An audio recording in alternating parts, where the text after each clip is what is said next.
Assalamualaikum warahmatullahi wabarakatuh. Saya Anissa Salsabila dari Program Studi Pendidikan Sejarah, Fakultas Keguruan dan Ilmu Pendidikan Universitas Sriwijaya.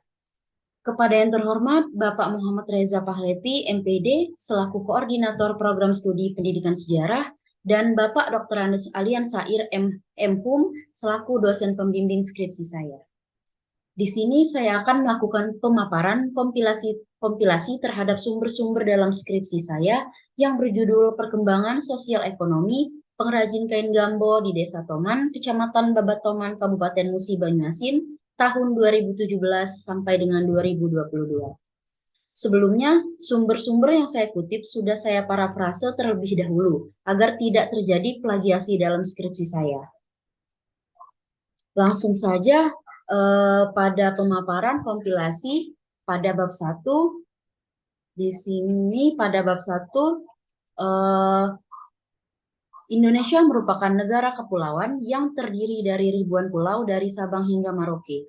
Sebagai negara kepulauan tentu mempunyai beragam suku bangsa, ras, bahasa, dan agama. Sebagai negara yang memiliki kekayaan warisan budayanya, tentu memiliki potensi yang harus dikembangkan dan dilestarikan. Salah satu potensi kekayaan budaya terdapat di Provinsi Sumatera Selatan, yaitu di Kabupaten Musi Banyuasin.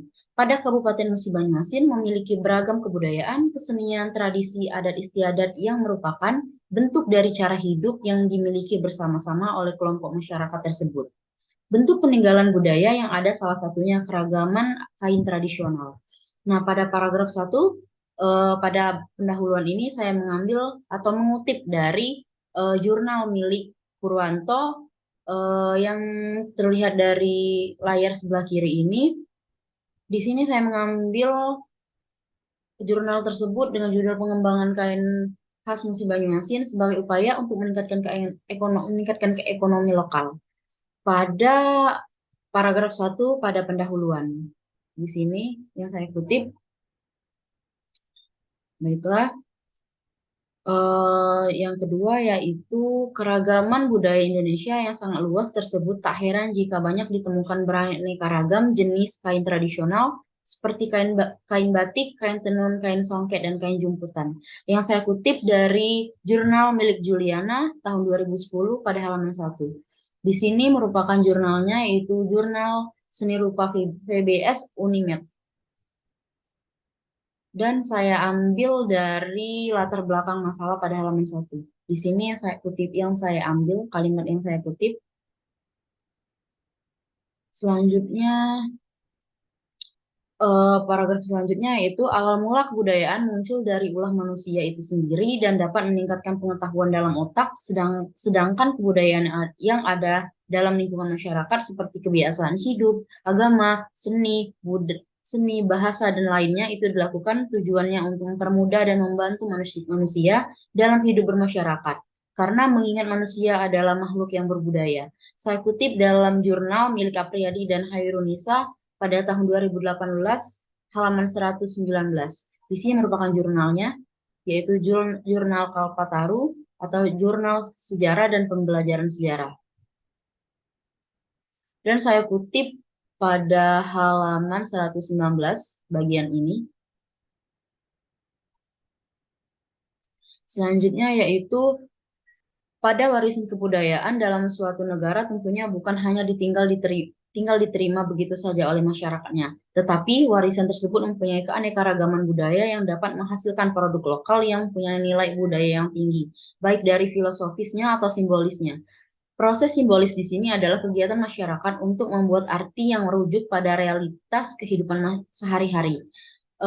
Kalimat tersebut saya kutip dari jurnal milik Rosmini dengan judul Bentuk dan Makna Simbolis Motif Sarung Tenun Songket Khas Suku Bima Nusa Tenggara Barat tahun 2018 halaman 2. Baiklah, ini kalimat yang saya kutip.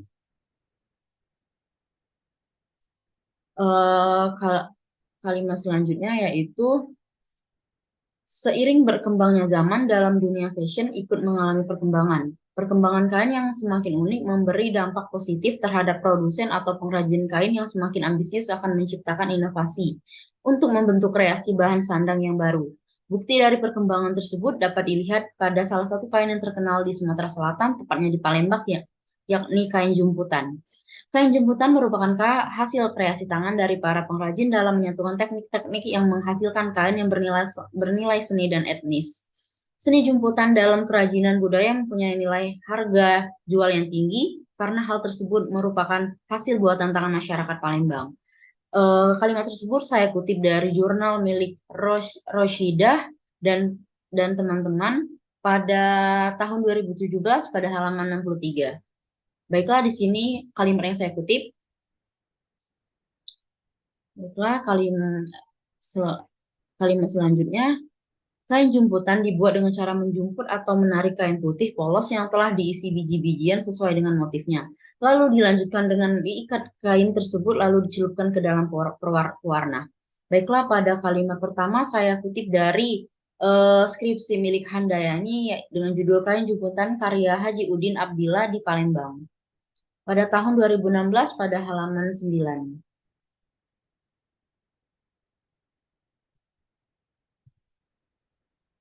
Pada halaman 9.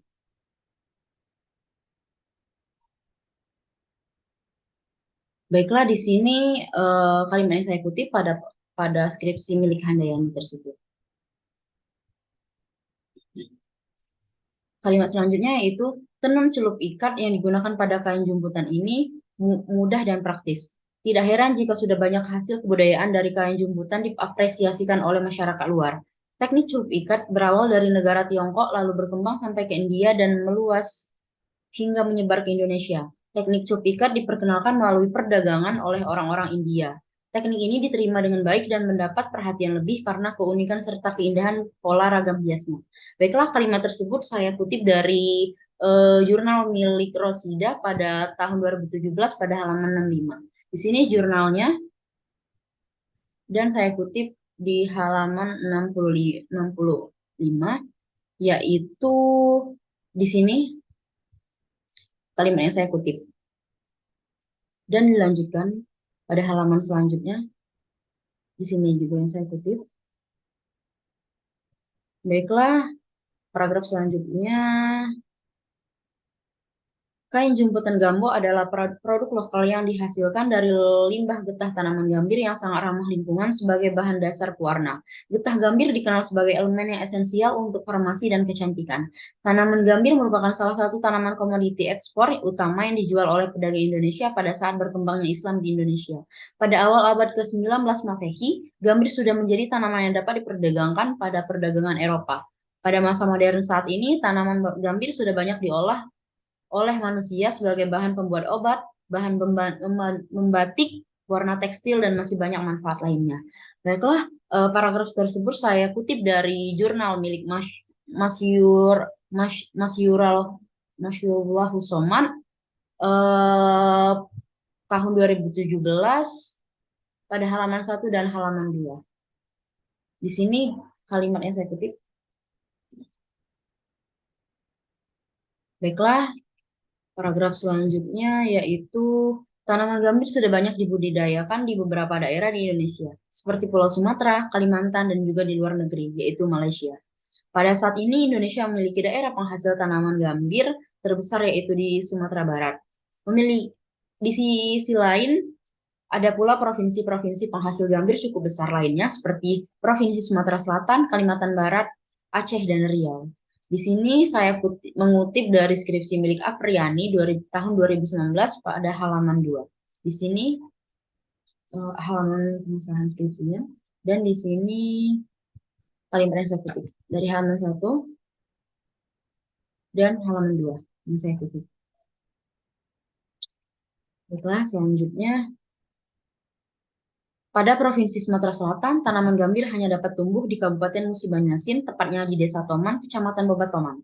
Menurut Badan Pusat Statistik Kabupaten Musi Banyasin tahun 2015, luas perkebunan gambir sebesar 610 hektar dengan tingkat produksi sebesar 342 ton.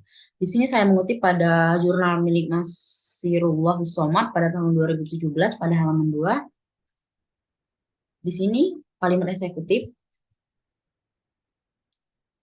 Oke.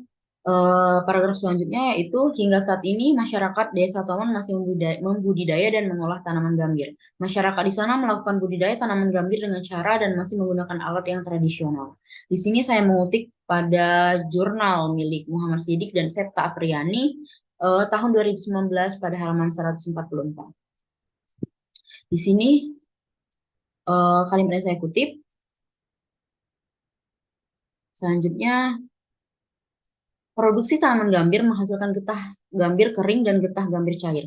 Pemanfaatan gambir cair untuk pewarna kain menggantikan pewarna tekstil, di mana pewarna kain dari gambir akan melekat pada serat kain, tidak memudar, ramah lingkungan, dan tidak menyebabkan kanker kulit. Pewarna alami dari gambir adalah alternatif warna sintetik import yang masih menghasilkan warna coklat kemerahan, coklat tua, hitam, hijau, atau coklat muda. Warna-warna yang dihasilkan dari limbah gambir akan menghasilkan warna tanah yang cenderung gelap. Namun menariknya warna alami ini pada pakaian ini bernilai ekonomis dan aman bagi kesehatan. Saya kutip dari jurnal milik Hamira dan teman-teman pada tahun 2021 pada halaman 10. Di sini merupakan jurnal internasional dan di sini kalimat yang saya kutip. Buka selanjutnya. Selanjutnya merupakan kompilasi pada bab 2. Bab 2 merupakan tinjauan pustaka. Pada bab 2, perkembangan merupakan suatu tahap pertumbuhan yang terdapat di dalam struktur tubuh berupa skill dan kemampuan yang saling tergantung dan terhubung satu sama lain. Memiliki fungsi dengan sigma teratur sehingga hasil dari proses pematangan dapat diprediksikan. Perkembangan terdiri dari jaringan tubuh, pematangan sel tubuh, organ, dan sistem organ yang mempunyai kemampuan pertumbuhan secara mandiri atau berkembang. Maka dari itu, sistem organ tersebut dapat menjalankan fungsinya. Saya ambil atau saya kutip dari buku milik Mas Ganti dengan judul Perkembangan Peserta Didik pada tahun 2001 dari halaman 1 sampai halaman 2. Berikut merupakan kalimat yang saya kutip dari halaman 1 dan juga dilanjutkan pada halaman 2. Selanjutnya, menurut Yusuf Syamsu, perkembangan merupakan perubahan yang dirasakan oleh individu atau makhluk hidup baik perubahan secara fisik maupun psikis, dan yang mengarah pada tingkat kedewasaan atau kematangan secara sistematis, progresif, dan berkesinambungan. Sedangkan menurut Umar Hamalik, perkembangan yang mengarah kepada kemajuan dalam suatu makhluk hidup bukan hanya dalam segi fisik, tapi juga dalam segi fungsi seperti kekuatan dan koordinasi. Kalimat tersebut saya kutip dari buku milik Susanto pada tahun 2011 pada halaman 19. Di sini merupakan buku yang saya kutip dengan judul Perkembangan Anak Usia Dini yang milik Susanto, dan saya kutip pada paragraf 3 pada buku. Selanjutnya yaitu isi dari apa yang berkembang berkaitan juga dengan proses pembelajaran. Mulai dari bagaimana sesuatu cara itu dapat dipelajari, apakah melewati proses menghafal atau meniru. Hal tersebut merupakan bagian-bagian dari proses perkembangan. Saya kutip dari jurnal milik Teti Ratnawulan pada tahun 2018 pada halaman 66. Di sini merupakan jurnalnya dan halaman 66 merupakan saya tempat mengutip kalimatnya. Di kelas paragraf selanjutnya yaitu paragraf selanjutnya yaitu pengertian sosial merupakan segala sesuatu yang berhubungan dengan hidup bermasyarakat, serta di dalam sebuah masyarakat tersebut mencakup struktur, organisasi, nilai-nilai sosial, dan cara mencapai sebuah aspirasi hidup. Saya kutip dari buku milik Delianto tahun 2017. Berikut merupakan penjelasan dari buku tersebut dengan judul Sistem Sosial, dan saya mengutip dari paragraf pertama dari pengertian sosial. Baiklah, selanjutnya yaitu bentuk dari proses sosial adalah interaksi yang terjalin antar manusia dan hal tersebut merupakan ciri dari kehidupan bermasyarakat. pada lingkungan masyarakat tidak akan terbentuk tanpa adanya interaksi di antara mereka. Selain itu, syarat untuk mengadakan kegiatan-kegiatan yang bersifat sosial pada masyarakat dengan cara melakukan interaksi sosial. Saya mengutip dari jurnal milik Angelin Xiao pada tahun 2018 pada halaman 19, pada halaman 94. Di sini merupakan jurnalnya dengan judul Konsep Interaksi Sosial dalam Komunikasi Teknologi Masyarakat. Yang saya kutip adalah pada halaman 94 pada paragraf 1 pendahuluan. Selanjutnya, yaitu menurut George Simmel, awal mula segala bentuk kehidupan sosial berawal dari interaksi di antara manusia. Interaksi sosial merupakan proses sosial yang melibatkan dua atau lebih individu atau kelompok. Interaksi sosial melibatkan tindakan saling merespon perilaku seorang individu terhadap individu lain sehingga nantinya saling mempengaruhi satu sama lain. Kalimat tersebut saya kutip dari buku milik Rahman pada tahun 2011 halaman 36. Di sini merupakan bukunya yaitu dengan judul Glosari Teori Sosial. Saya kutip pada halaman 36.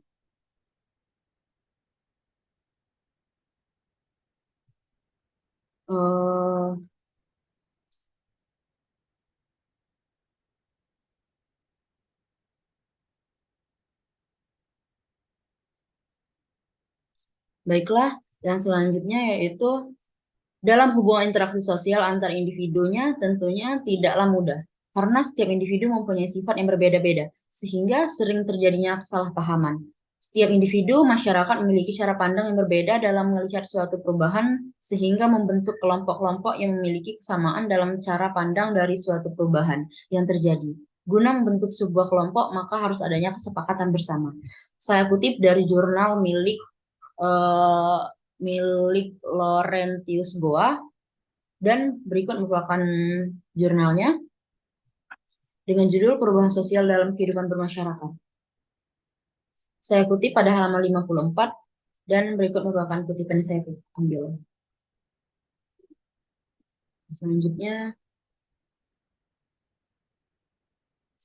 adalah ekonomi adalah salah satu bidang ilmu yang mempelajari tingkah laku manusia yang berhubungan dengan sumber daya material masyarakat atau negara yang bertujuan untuk meningkatkan hidup manusia yang lebih sejahtera. Dengan menggunakan sumber daya yang ada, manusia dapat memenuhi kebutuhan hidupnya yang beragam dengan cara melakukan kegiatan-kegiatan produksi, konsumsi, atau distribusi. Kalimat tersebut saya kutip dari buku milik Sapri pada tahun 2018 pada halaman 9. Berikut merupakan bukunya yang dengan judul Pengantar Ilmu Ekonomi. Di sini merupakan kalimat yang saya kutip. Selanjutnya, menurut George Lenan Bach dalam bukunya Economic and Introduction to Analysis and Policy, bahwa ekonomi adalah studi tentang bagaimana barang dan jasa akan diproduksi dan bagaimana cara mendistribusikan barang tersebut.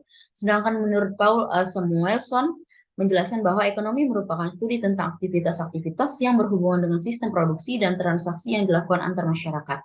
Saya kutip dari modul Ahman dan Rohmana pada tahun 2019 pada halaman 5 dan 6.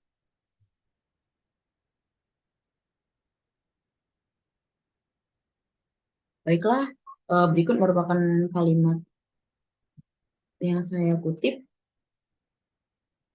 dan dilanjutkan pada halaman 6. Selanjutnya,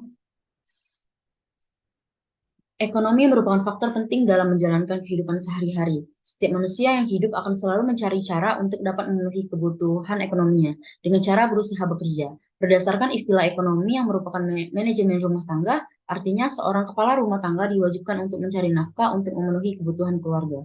Karena faktor ekonomi dalam keluarga adalah faktor utama untuk terus menjalankan hidup berkeluarga.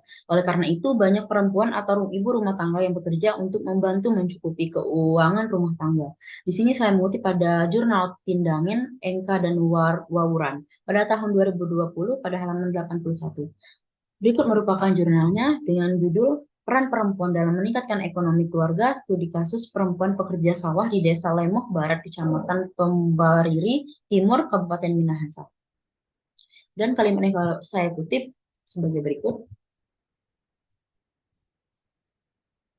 Baiklah, selanjutnya.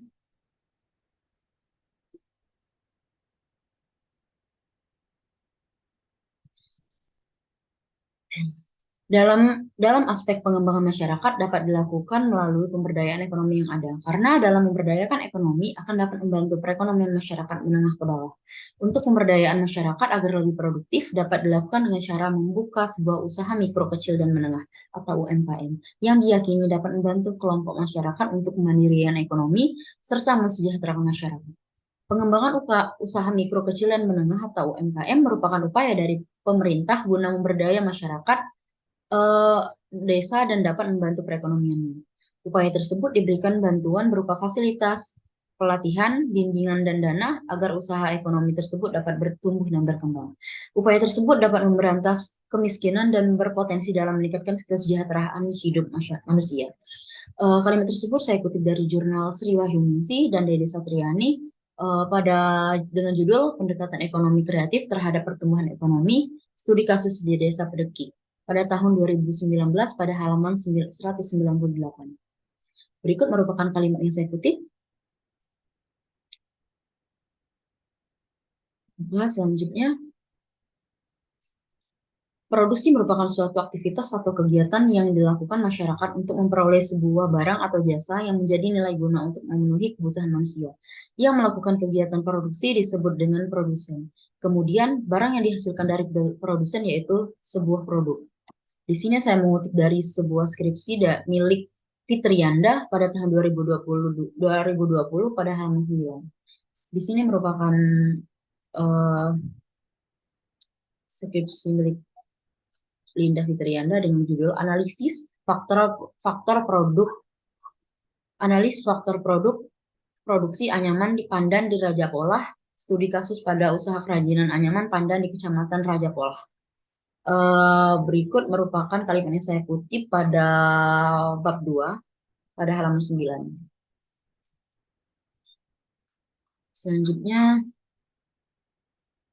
menurut Makfuri, pengertian produksi adalah menciptakan suatu barang jadi agar dapat berguna bagi kehidupan sehari-hari. Sedangkan menurut Espartadireja, semua proses yang menghasilkan sebuah barang atau jasa disebut dengan proses produksi. Karena proses produksi tersebut pada teori ekonomi memiliki asas yang disebut fungsi produksi. Fungsi produksi mempunyai arti suatu fungsi yang berhubungan dengan hasil produksi fisik, output, dan faktor produksi input. Saya kutip kalimat tersebut dari jurnal milik Umi Duwila pada tahun 2015. Berikut merupakan jurnalnya, yaitu jurnal Cita Ekonomika dengan judul Pengaruh Produksi Padi Terhadap Tingkat Kesejahteraan Masyarakat Kecamatan Wayapo, Kabupaten Buru, pada halaman 150. Berikut merupakan kalimat yang saya kutip. Selanjutnya, menurut Sukirno, maksud dari faktor-faktor produksi adalah sesuatu yang berasal dari alam atau yang dibuat oleh manusia dan dapat digunakan sebagai bahan memproduksi barang atau jasa. Faktor produksi juga dapat disebut dengan sumber daya untuk memproduksi sebuah barang, serta faktor produksi sangat mempengaruhi hasil dari sebuah produk. Proses produksi membutuhkan waktu yang lama dan beresiko. Lamanya waktu produksi tergantung dengan apa yang diciptakan. Selain waktu, kelengkapan faktor produksi juga turut mempengaruhi dalam pencapaian suatu produk. Dalam produksi yang optimal akan mendatangkan hasil atau produk yang menguntungkan. Untuk menghasilkan output yang berkualitas tentunya didukung dari faktor-faktor produksi. Kalimat tersebut saya kutip dari jurnal milik Muhyina Muin pada tahun 2017 pada halaman 206. Berikut merupakan jurnalnya dengan judul Pengaruh Faktor Produksi Terhadap Hasil Produksi Merica di Desa Era Baru, Kecamatan Lelulimpo, Kabupaten Sinjai. Saya kutip pada halaman 206 dan berikut merupakan kalimat yang saya kutip. Selanjutnya, pemasaran adalah kegiatan yang dilakukan oleh produsen sebagai pemilik usaha untuk meningkatkan usahanya guna mendapatkan keuntungan. Kalimat tersebut saya kutip dari jurnal milik Agusti Egesta Nabila dan Anje Tuasela pada tahun 2014 dan halaman 1. Berikut merupakan jurnalnya dengan judul Strategi Pemasaran dalam Upaya Meningkatkan Pendapatan pada Diva Karaoke Rumah Bernyanyi di Kota Timika. Saya kutip pada halaman 1 pada paragraf 1 pendahuluan. Berikut merupakan kalimat yang saya kutip. Setelah selanjutnya, dalam pemasaran juga merupakan suatu bentuk kegiatan sosial karena para individu atau kelompok bisa mendapatkan barang atau produk yang sedang dibutuhkan dengan cara saling bertukaran produk atau jasa serta nilai uang antar penjual dan pembeli. Kalimat tersebut saya kutip dari buku milik Budi Rahayu Tanama Putri pada tahun 2014 pada halaman 1. Berikut merupakan bukunya dengan judul Manajemen Pemasaran. Saya kutip dari halaman 1 pada definisi pemasaran yang kalimat saya kutip sebagai berikut. Selanjutnya, dalam bidang pemasaran tentunya mempunyai strategi yang harus dilakukan agar dapat menarik konsumen dalam membeli sebuah produk yang dipasarkan.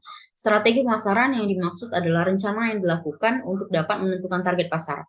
Menurut swasta, pada tahun 2008 pada halaman 5 mengatakan bahwa strategi pemasaran merupakan rencana aktivitas sebuah usaha dengan cara menentukan harga jual, promosi, distribusi barang serta jasa, dan dapat memenuhi kebutuhan konsumen. Saya kutip dari jurnal milik Rusdi pada tahun 2019 pada halaman 51. Berikut merupakan jurnal yang saya kutip dengan judul Strategi Pemasaran untuk Meningkatkan volume Penjualan pada Perusahaan Genting UD Berkerjaya. Halaman yang saya kutip yaitu halaman 51. Ini merupakan halaman yang saya kutip. Selanjutnya, pemasaran merupakan salah satu aspek yang sangat penting dalam sebuah produksi barang dan jasa, serta guna memenuhi apa yang dibutuhkan oleh konsumen. Dalam suatu UMKM atau usaha mikro, kecil, dan menengah, pemasaran salah satu kegiatan utama yang dilakukan untuk mempertahankan sebuah usaha, agar selalu berkembang dan mendapatkan profit. Serta jika ingin sebuah usaha itu lancar, harus dapat memberikan kepuasan bagi konsumen. Kalimat tersebut saya kutip dari jurnal milik Luki Taningsih pada tahun 2013 pada halaman 22. Berikut merupakan jurnalnya dengan judul Perkembangan Konsep Pemasaran, Implementasi, dan Implikasinya. Saya kutip pada halaman 22. Berikut merupakan halaman yang saya kutip pada pendahuluan paragraf pertama.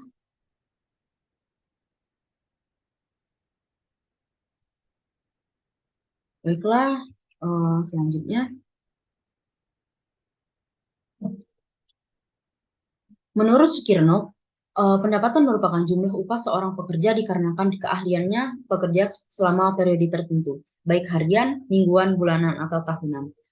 Sedangkan menurut Nur, pendapatan industri kecil adalah hasil yang didapatkan seorang pengusaha dalam mengatur faktor-faktor produksi yang dijalankannya. Pendapatan yang diterima tersebut dapat berupa uang, kontan, atau tidak. Kalimat tersebut saya kutip dari jurnal milik Muhramli pada tahun 2019 pada halaman 100. Baiklah, berikut merupakan jurnal yang saya kutip dengan judul Pengaruh Biaya Produksi Terhadap Pendapatan Pengrajin Tenun di Desa Sabira, Kecamatan Bonto Bahari, Kabupaten Bulukumba. Pada halaman 100, berikut merupakan kutipan yang saya kutip. Selanjutnya, dalam sebuah usaha yang dilakukan, pendapatan memiliki pengaruh yang sangat besar untuk perkembangan sebuah usaha. Semakin besar penghasilan yang diperoleh, maka semakin besar juga usaha yang dapat dilakukan agar dapat menadai segala pengeluaran dan kegiatan yang dilakukan. Kalimat tersebut saya kutip dari jurnal milik Musrofa dan Fatihah pada tahun 2021 pada halaman 1746. Berikut merupakan jurnal yang saya ambil dengan judul Pengaruh Pendapatan Terhadap Kesejahteraan Anggota Koperasi Viata Pirajati Sesko AD Bandung. Pada halaman berikut. Berikut merupakan kutipan yang saya ambil. Selanjutnya. Menurut kerajinan adalah sebuah karya yang dibuat oleh keterampilan tangan manusia serta mempunyai nilai keindahan dan biasanya sebuah kerajinan tangan mempunyai harga jual yang tinggi. Produk hasil kerajinan biasanya terbuat dari berbagai bahan dan alat, serta memiliki fungsi sebagai produk pakai maupun produk hias. Menurut Raharjo, kerajinan merupakan sesuatu yang mempunyai nilai kreativitas karena produk yang dihasilkan dari keterampilan tangan. Kerajinan termasuk juga sebagai unsur seni yang disebut dengan seni kerajinan.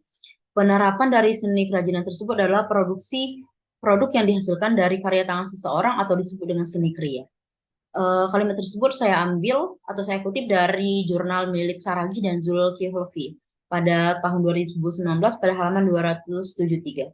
Berikut merupakan jurnalnya dengan judul Analisis Kerajinan Souvenir Diorama Berbahan Limbah pada Pengaruh di Craft berdasarkan prinsip-prinsip desain. Saya kutip pada halaman 273, kalimat berikut yang saya kutip. Kita selanjutnya.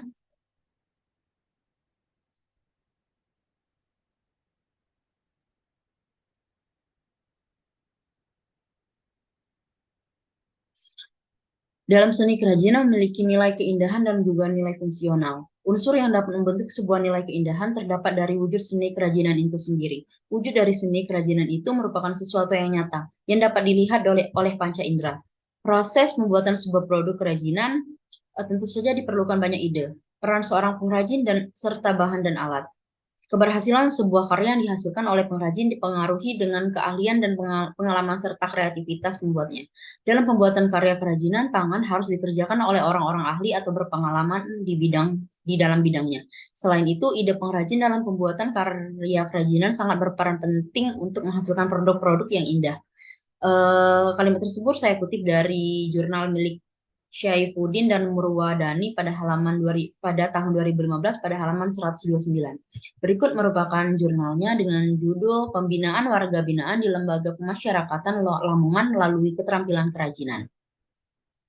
Saya ambil dari halaman 129.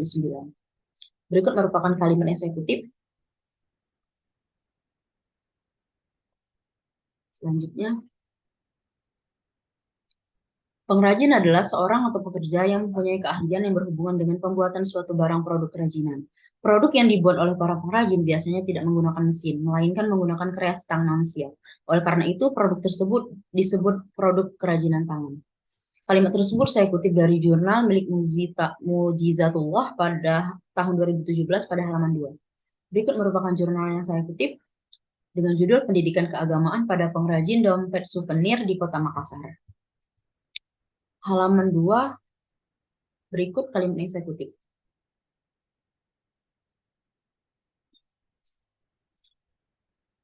Selanjutnya, kain jumputan berasal dari bahasa Jawa, yaitu kain yang ditarik atau dijumput. Cara pembuatan kain jumputan yaitu dengan menggunakan kain putih, diikat dengan tali atau ditarik. Tali yang digunakan untuk menjumput yaitu tali yang tidak menyerap warna seperti tali rafia, karet atau bening berlapis lilin. Kemudian tali yang telah diikat dicelupkan pewarna dan tunggu hingga kain tersebut kering. Terakhir, lepas ikatan pada kain lalu bilas dengan air bersih. Kalimat tersebut saya kutip dari buku milik Kristiani dan Sulistianingsih pada tahun 2020 pada halaman 1 dan 2. Itulah, berikut merupakan buku yang saya kutip dengan judul Tritik Jumputan Inovatif, Cantik, Unik dan Kreatif. Pada halaman 1, kalimat saya kutip yang saya bulatkan, dan selanjutnya dilanjutkan pada halaman 2 yang saya bulatkan.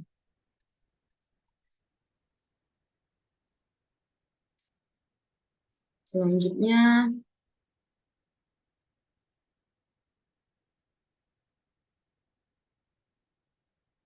kain jumputan biasa juga disebut dengan kain ikat celup pada saat proses pembuatan kain tersebut dilakukan dengan teknik ikat celup rintang dengan memakai tali, sehingga warna yang diserap kain akan timbul pada tempat yang tidak dihalangi oleh tali dan akhirnya dapat membentuk sebuah motif tertentu.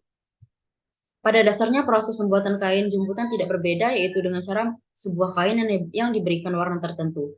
Perbedaannya ialah pembuatan batik tulis dilakukan perintangan yang ditulis memakai canting, sedangkan proses pembuatan kain jumputan dilakukan perintang warna menggunakan tali rafia, benang atau karet pada kain. Dengan menggunakan teknik ini mengharuskan adanya daya pikir yang kreatif bagi seorang pengrajin atau pembuatnya. Kalimat tersebut saya kutip dari jurnal milik Purwaningsi dan teman-teman pada tahun 2019 pada halaman 44. Berikut merupakan kalimat jurnal saya yang kutip dengan judul Pembuatan Batik Jumputan sebagai Sarana Media Pembelajaran Siswa Sekolah Dasar guna Peningkatan Kreativitas Peserta Didik. Kalimat yang saya kutip pada halaman 44 sebagai berikut.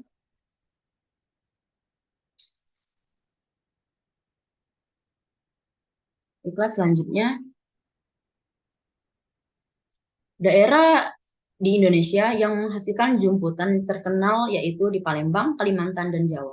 Dengan berkembangnya zaman, proses pembuatan jumputan mengalami perkembangan yaitu pada zaman dahulu biasanya pengikatan pada kain dengan menggunakan kain lontar. Tetapi saat ini sudah menggunakan tali rafia.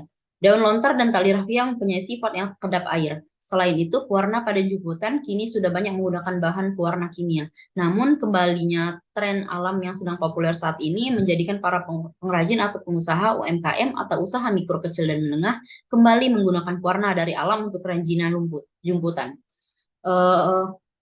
Kalimat tersebut saya kutip dari jurnal milik Triwahyuni pada halaman 2000 pada tahun 2018 pada halaman 144.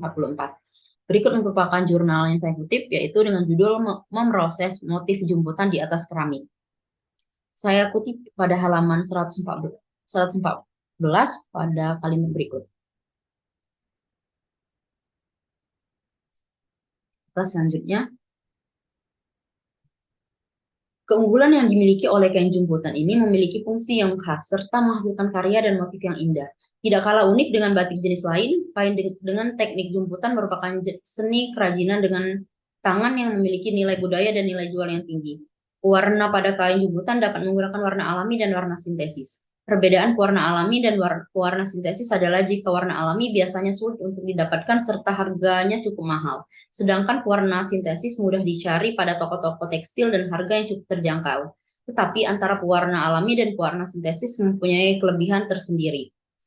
Kalimat tersebut saya kutip dari jurnal milik Febriawan dan kawan-kawan pada tahun 2019 pada halaman 22. Berikut merupakan jurnal yang saya kutip dengan judul Pelatihan Pembuatan Kain Jumput. Saya mengutip pada halaman 22 yaitu sebagai berikut. Selanjutnya,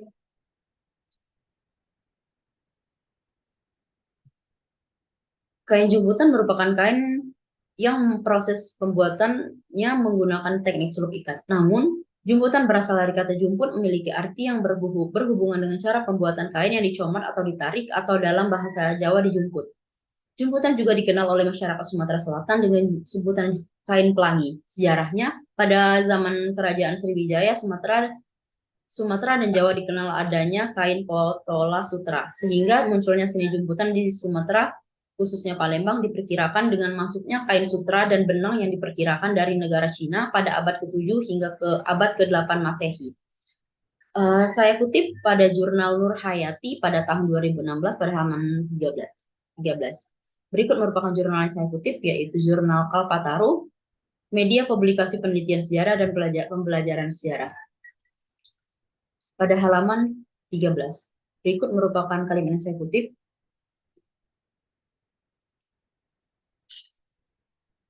Selanjutnya,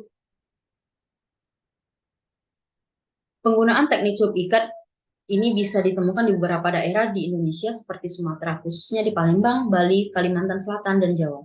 Teknik celup ikat di setiap daerahnya memiliki penyebutan yang berbeda-beda. Di Palembang disebut dengan kain pelangi atau cinde. Lalu ada di Kalimantan Selatan dan Banjarmasin, kain yang dibuat menggunakan teknik ini disebut sasirangan. Sedangkan di Pulau Jawa disebut dengan nama jumputan atau teritik. Kalimat tersebut saya kutip dari skripsi milik Handayani dengan judul Kain Jumputan karya Haji Udin Abdillah di Palembang pada tahun 2016 pada halaman 18. Berikut merupakan kalimat yang saya kutip. Selanjutnya, pada masa kedatuan Sriwijaya, Provinsi Sumatera Selatan dikenal sebagai penghasil rempah-rempah yang berlimpah. Salah satunya tanaman gambir yang penggunaannya sebagai obat dan pewarna alami. Desa Taman merupakan pusat gambir atau biasanya disebut Gambo oleh masyarakat daerah Kabupaten Musi Banyuasin. Tanaman gambir yang ada di Desa Taman diperkirakan sudah ada sejak ratusan tahun yang lalu, sebelum masa pemerintahan Belanda. Sebelum adanya perkebunan karet yang dikembangkan Belanda pada masa itu, produksi getah gambir adalah andalan masyarakat Babatoman. Tetapi semenjak adanya perkebunan karet, perkebunan gambir sudah banyak ditinggalkan oleh masyarakat di Babatoman karena hasilnya jauh lebih kecil. Walaupun pada sebagian masyarakat masih menggeluti perkebunan gambir. Kalimat tersebut saya ambil dari website resmi milik Mongabai, situs berita lingkungan pada tahun 2021. Berikut merupakan situsnya yang saya screenshot dengan judul "Pernah Jadi Andalan Sumatera Selatan, Tanaman Gambir Kini Ditinggalkan", yang reporter tersebut oleh Taufik Wijaya, Musi Banyuasin, tanggal 10 Januari 2021. Berikut merupakan kalimat yang saya kutip.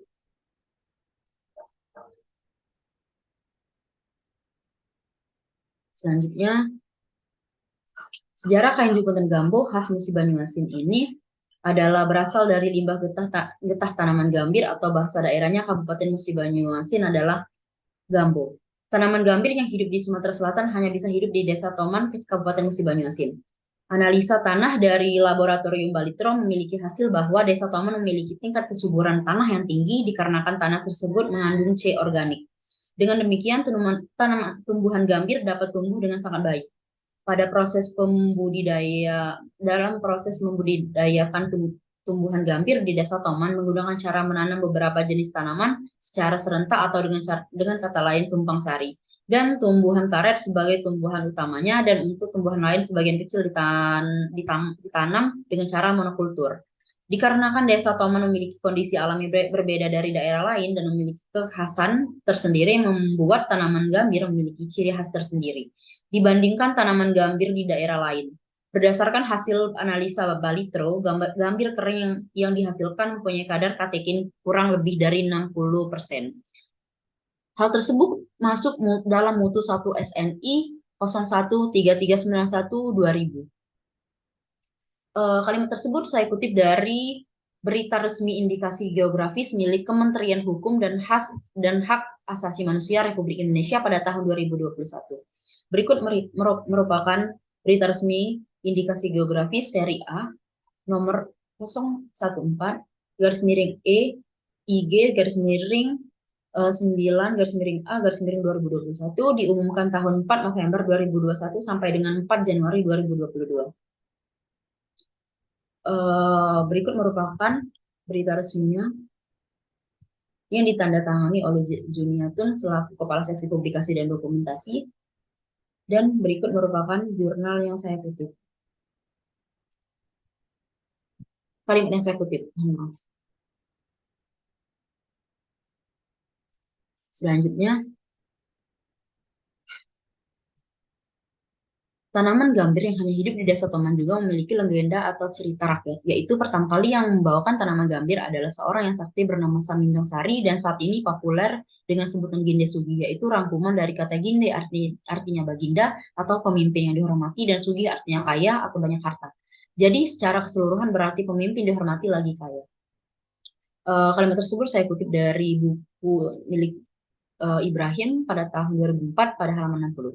Berikut merupakan buku yang saya kutip, yaitu Desa Toman dan Legenda Ginde Sugih. Penerbitnya Yayasan Peduli Bangsa, dan saya kutip pada halaman 60. Berikut merupakan kalimat yang saya kutip.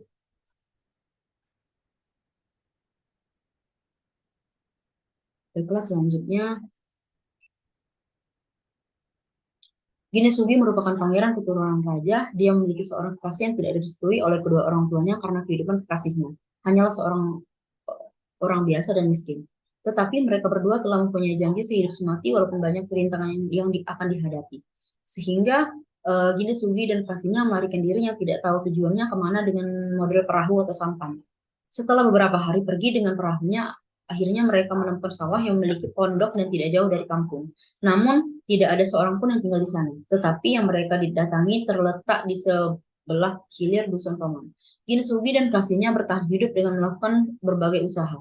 seperti bertani dan memelihara beberapa ayam. Kemudian berkat usaha yang dilakukan, akhirnya menuaikan hasil yang baik. Setelah itu mereka mendapatkan 3 keturunan yang bernama Raden Ciko, Raden Buluh, dan Raden Bisu. Ketiga anak itu mengalami cacat. Yang pertama mengalami cikuk pada tangannya, yang kedua cacat pada matanya, dan ketiga bisu. Kalimat tersebut saya mengambil pada arsip buku Cerita Rakyat Daerah Sumatera Selatan terbitan dari Departemen Pendidikan dan Kebudayaan pada tahun 1983. Berikut merupakan buku yang saya kutip dengan judul Cerita Rakyat Daerah Sumatera Selatan. Dan saya kutip dari kalimat berikut.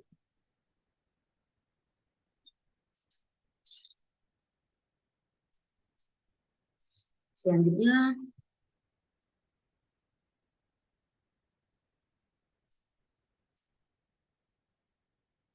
Kabupaten Musi Banyuasin merupakan salah satu kabupaten yang terletak di Provinsi Sumatera Selatan.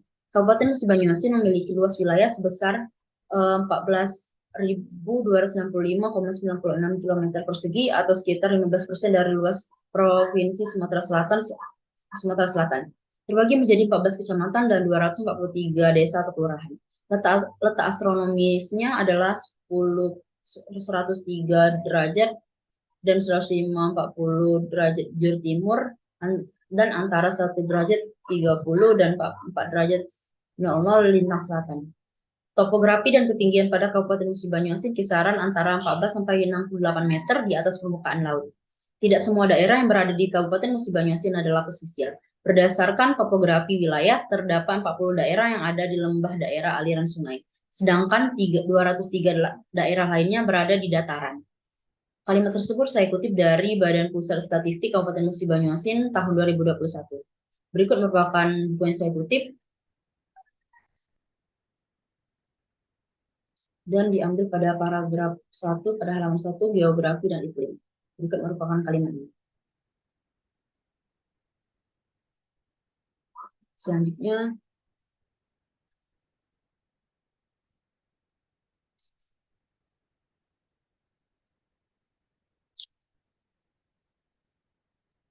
pada Kecamatan Batoman dengan ibu kota kecamatan yakni Kelurahan Bapat dan memiliki luas wilayah 1.261 km persegi.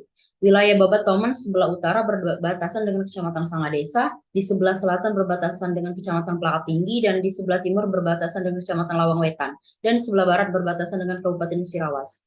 Wilayah Kecamatan Bebatoman pada keadaan topografinya sebagian besar terdiri dari daratan rendah dengan ketinggian dari 25 meter di atas permukaan laut dan sebagian besar pemukiman penduduk di tepian Sungai Musi.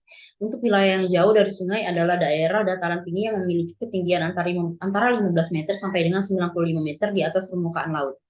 Kalimat tersebut saya ambil atau saya kutip dari buku statistik Kecamatan Bebatoman tahun 2022 pada halaman 3. Berikut merupakan buku yang saya kutip pada halaman 1. Atau pada halaman 3, mohon maaf. Selanjutnya,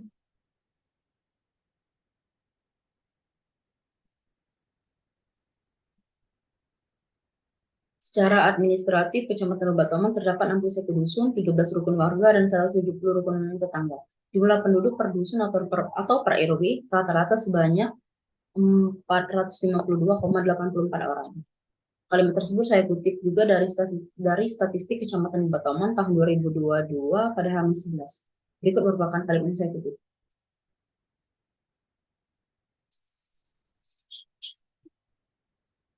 Selanjutnya,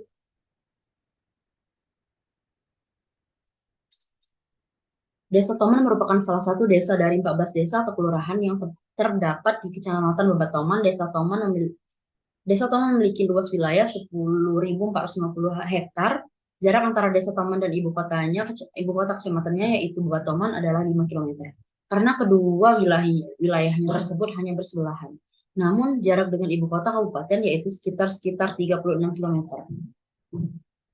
Wilayah Toman sebelah utara berbatasan dengan Desa Lubuk Buah dan Desa Bangunsari. Di sebelah selatan berbatasan dengan Kelurahan Babat dan Karangringin. Di sebelah barat berbatasan dengan Kelurahan Babat dan di sebelah timur berbatasan dengan Kasmaran. Ada 4 sungai yang melintasi Desa Toman, yaitu 1 sungai induk dan 3 sungai anak sungai. Sungai induk yaitu Sungai Musi dan 3 anak sungai lainnya yaitu Sungai Toman, Sungai Tampau, dan Sungai Kertapati. Kalimat tersebut saya kutip dari jurnal Masyurullah Somad pada tahun 2017 pada halaman 3 sampai 4. Berikut merupakan jurnal yang saya kutip dengan judul Perkembangan Kehidupan Sosial Ekonomi dan Budaya Petani Gambir di Desa Toman, Kecamatan Bebatoman, Kabupaten Musi Banyuasin tahun 1990 sampai 2015. Dengan sambungan materi pada mata pelajaran Sejarah Indonesia Wajib kelas 10 MIPA di SMA Negeri 1 Bebatoman. Saya kutip pada halaman 3 dan 4. Pada halaman 3 saya kutip sebagai berikut. Dan pada halaman 4 saya mengutip pada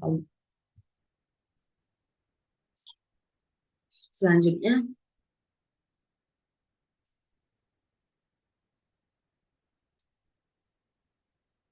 Hasil Guillard merupakan seseorang yang pertama kali menggunakan kata demografi, tepatnya pada tahun 1885. Demografi berasal dari kata demos yang berarti penduduk dan grafein yang berarti gambaran. Jadi demografi artinya ilmu yang meneliti penduduk atau manusia mengenai dari mulai kelahiran dan kematian, serta perpindahan penduduk. Pada ilmu demografi juga melibatkan studi ilmiah mengenai ukuran, penyebaran penduduk secara geografi maupun spasial, komposisi penduduk, dan perubahan yang terjadi dari waktu ke waktu. Tepat pada tahun itu juga hasil Guillard berkata bahwa demografi ialah ilmu yang mengkaji semua yang berhubungan dengan kondisi dan sikap seseorang yang bisa diukur, yaitu meliputi perubahan secara umum, kondisi moral, dan fisik manusia. Kalimat tersebut saya kutip dari modul milik Harmadi pada tahun 2018.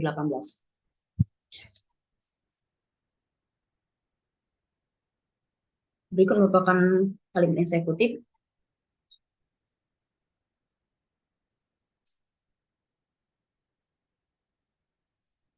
Selanjutnya, menurut Arifin dalam Aib Syarifuddin 2020, definisi dari demografi yaitu sebagai demografi formal. Demografi formal membahas tentang jumlah, distribusi, struktur, dan perubahan penduduk. Jumlah menentukan banyaknya produk, distribusi menentukan penempatan penduduk pada kurun waktu tertentu secara geografis atau berbagai macam daerah tempat tinggal. Struktur menentukan jenis kelamin dan kelompok umur suatu penduduk, dan pada perubahan menentukan bertambah atau berkurangnya jumlah penduduk dari struktur penduduk. Kalimat tersebut saya kutip dari jurnal milik Syarifuddin tahun 2020 pada halaman 34. Berikut merupakan jurnal yang saya kutip dengan judul Tren Demografi dan Pengaruhnya Terhadap Pendidikan pada halaman 34. Berikut merupakan kalimat yang saya kutip. Selanjutnya,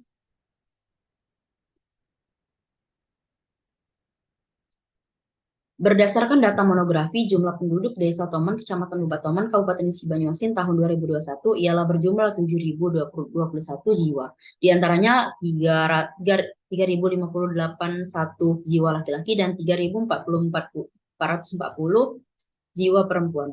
Pada tahun 2017 jumlah penduduknya ialah 5.966 jiwa dan pada tahun 2018 jumlah penduduknya 6.053 jiwa.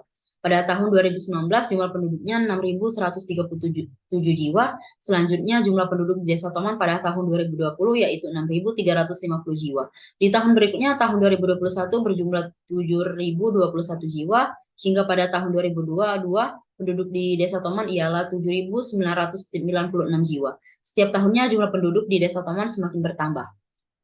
Kalimat tersebut saya kutip dari Badan Pusat Statistik Kecamatan Bebatoman dari tahun 2017, 2018, 2019, 2020, 2021, dan 2022 yang saya rangkum menjadi satu.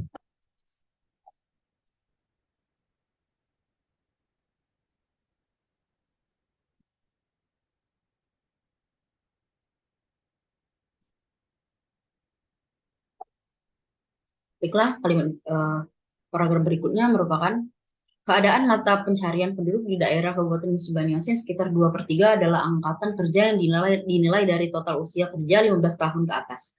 Terjadinya peningkatan partisipasi angkatan kerja dari tahun ke tahun, seperti tahun 2019 sebesar 66,35% dan tahun 2021 meningkat menjadi 69,18%. Sedangkan pada 3 tahun terakhir tingkat pengangguran terbuka di Kabupaten Musi Banyuasin terjadi fluktuasi. Dilihat pada tahun 2019 tingkat pengangguran di angka 4,15%.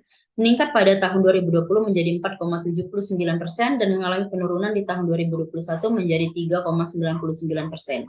Berdasarkan data lapangan pekerjaan utama di Kabupaten Musi Banyuasin, penduduk yang berusia 15 tahun ke atas pada tahun 2021 terdapat 59,74% yang bekerja di usaha pertanian, kehutanan, dan perikanan. Lalu penduduk yang bekerja pada bidang perdagangan, angkutan, penyediaan akomodasi dan makan, minum, jasa keuangan, administrasi pemerintah, pendidikan, kesehatan, dan jasa lainnya sebesar 29,35%. Selanjutnya, lapangan usaha industri yang paling sedikit penyerapannya yaitu hanya sebesar 10,91%. Kalimat tersebut saya kutip dari statistik daerah Kabupaten Musi Banyuasin tahun 2022 pada halaman 5. Berikut merupakan bukunya dengan judul Statistik Daerah Kabupaten Musi Banyuasin tahun 2022 pada halaman 5. Berikut merupakan yang saya kutip.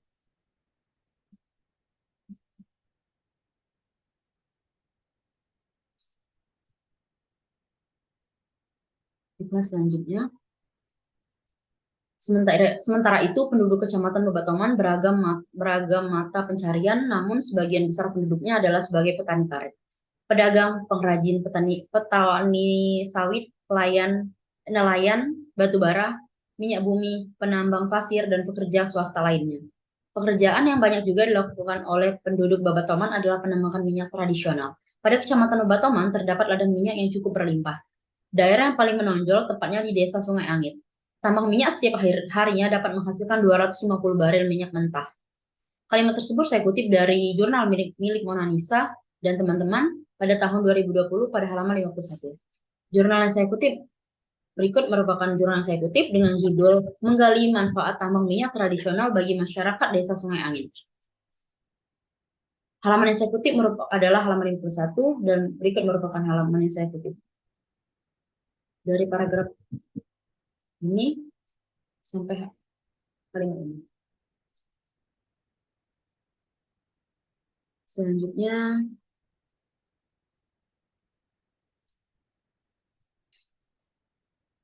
pengeboran minyak ilegal ini dilakukan karena ketidaksengajaan masyarakat. Pada awalnya masyarakat setempat hanya ingin membuat sebuah bor.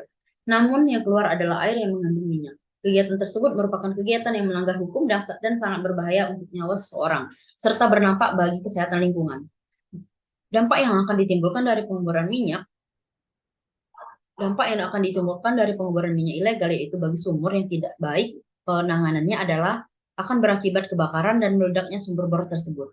Saat ini pemerintah telah bekerja sama dengan aparat kepolisian Musi Banyuasin untuk melarang pengeboran minyak ilegal dan telah tertulis pada pasal 54 Undang-Undang Migas menyatakan bahwa seseorang yang melakukan eksplorasi atau eksploitasi dan tidak adanya kontrak kerjasama akan mendapatkan sanksi pidana berupa penjara selama 6 tahun serta denda paling banyak 60 miliar.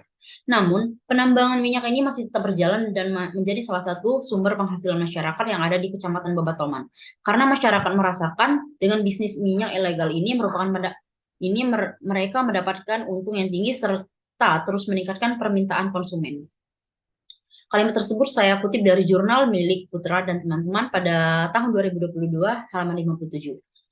Berikut merupakan jurnal yang saya kutip dengan judul Tanggung Jawab Penyidik Unit Pidana Khusus Satuan Reserse Kriminal Kepolisian Resort Musi Banyuasin dalam menangani kejahatan ilegal drilling.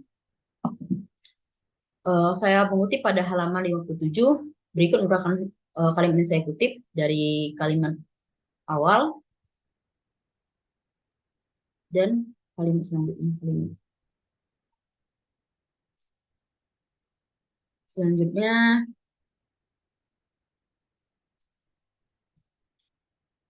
Mata pencarian sebagai besar penduduk di Desa Toman, Kecamatan Lebatoman, Kabupaten Musi Banyuasin adalah pada sektor pertanian seperti sawah, kelapa sawit, gambir, karet, dan sayur-sayuran. Sedangkan sebagian kecil mata pencarian penduduk Desa Toman bekerja sebagai pegawai negeri sipil atau PNS, sebagai guru dan pegawai pada instansi pemerintah yang ada di Kecamatan Lebatoman dan Kecamatan Sekayu. Selain itu, beberapa penduduk lainnya berprofesi sebagai Polri, TNI, pedagang, buruh perkebunan dan bangunan, supir dan bertambang minyak ilegal atau eksploitasi minyak tradisional. Kalimat tersebut saya kutip dari jurnal milik Masirullah Husomat pada tahun 2017 pada halaman 4. Berikut merupakan jurnalnya dengan halaman 4. Dan berikut merupakan kalimat yang saya kutip. Selanjutnya,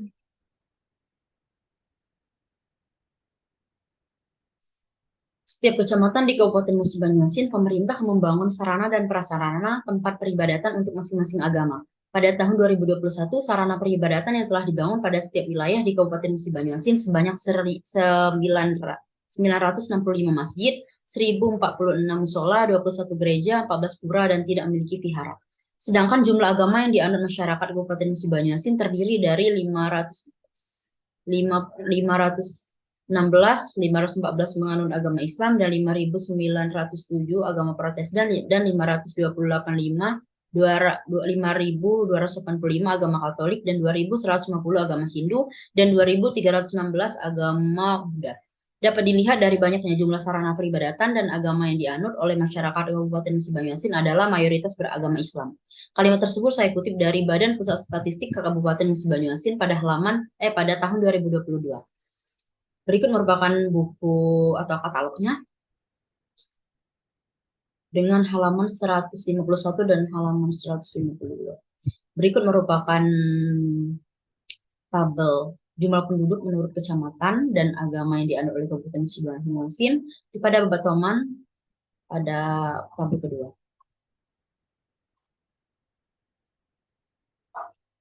Dan pada Musi Banyuasin, seluruh kabupaten yang berada di Kabupaten Musi Banyuasin pada tabel terakhir.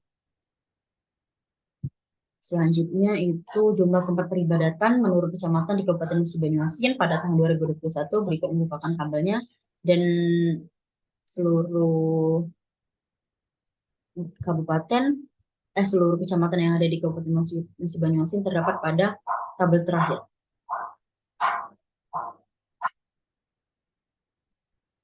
Selanjutnya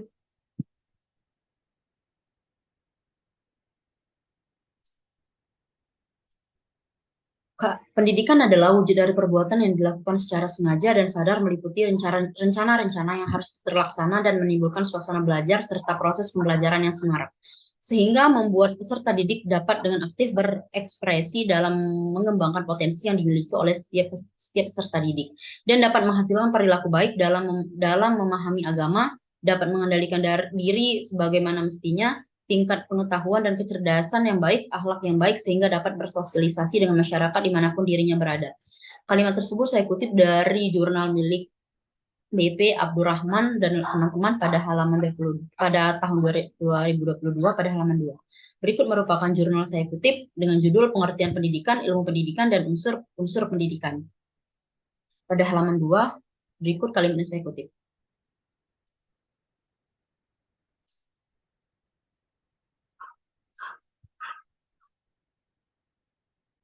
Baiklah, selanjutnya adalah kompilasi pada bab 3. Yang pertama adalah berdasarkan garis besar isi dari kajian sejarah, yaitu segala sesuatu yang berhubungan dengan manusia dan ditinggalkan pada masa lampau, baik secara individual maupun secara sosial komunal, yang berbentuk fisik maupun non-fisik. Metode penelitian merupakan ulasan yang berisikan metode-metode dalam penelitian seperti jenis penelitian, pendekatan penelitian, metode pengumpulan data, dan teknik analisis data. Paragraf tersebut merupakan mengambil kutipan dari tesis milik Arif pada tahun 2015 pada halaman 17.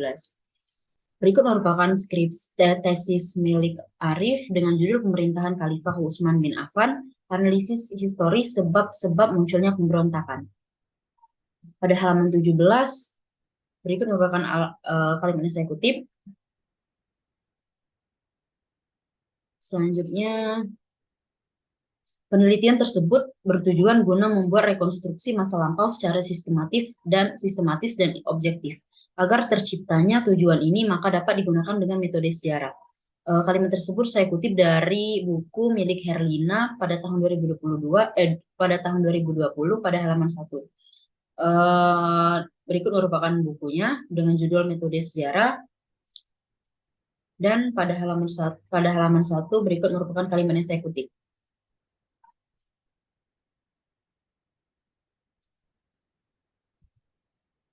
Selanjutnya,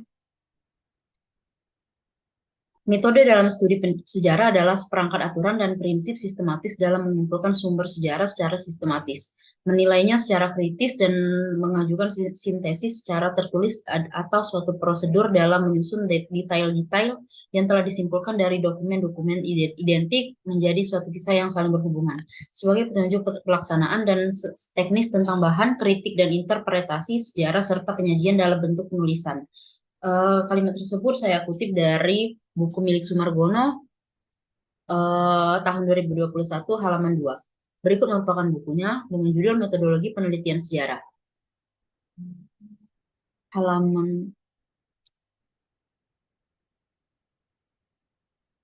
Dan berikut merupakan kalimat yang saya kutip pada paragraf terakhir. Selanjutnya, menurut Gilbert J. Jarajan, SJ, metode sejarah dibuat dengan asas dan aturan yang sistematis dengan tujuan membantu mengumpulkan sumber-sumber sejarah secara efektif, menilainya secara kritis, dan mengajukan sintesa dari hasil-hasil yang dicapai dalam bentuk tertulis. Kalimat tersebut saya kutip dari buku milik Abdurrahman tahun 2011 pada halaman 100. Berikut merupakan bukunya dengan judul Metodologi Penelitian Sejarah Islam. Saya kutip pada halaman 100, berikut kalimatnya saya kutip.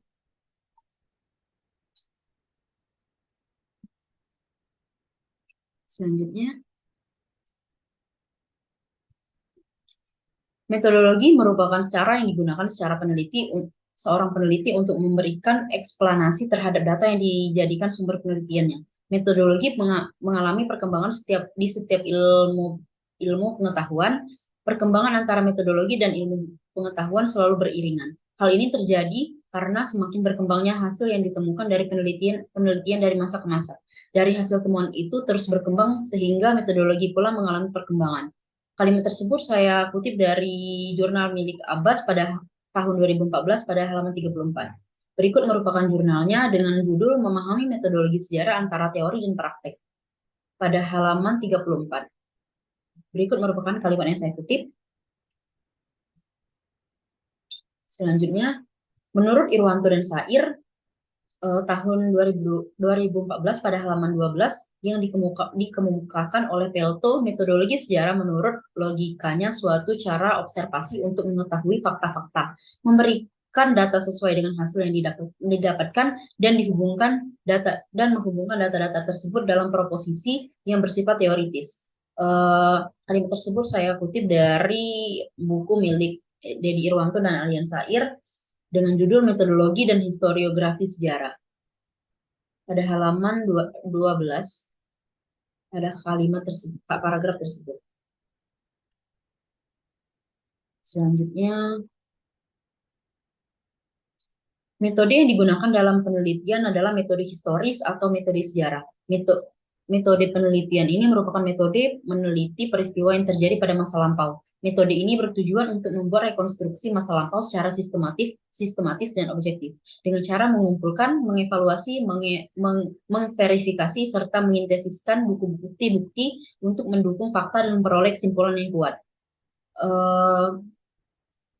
Menurut Donald Ari dan teman-teman pada tahun 1900 80 dalam buku Ismail Suwardiweke dan teman-teman pada tahun 2019 pada halaman 42 mengatakan bahwa penelitian historis untuk mendapatkan fakta dan mendapatkan kesimpulan tentang sesuatu pada masa lampau yang dilakukan secara sistematif dan objektif oleh ahli sejarah dalam mencari, mengevaluasi, dan menafsirkan bukti-bukti untuk mempelajari masalah baru tersebut.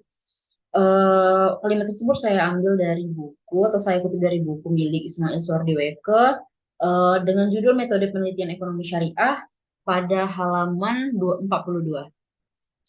Kalimat uh, kalimat tersebut sebagai berikut yang saya kutip. Selanjutnya,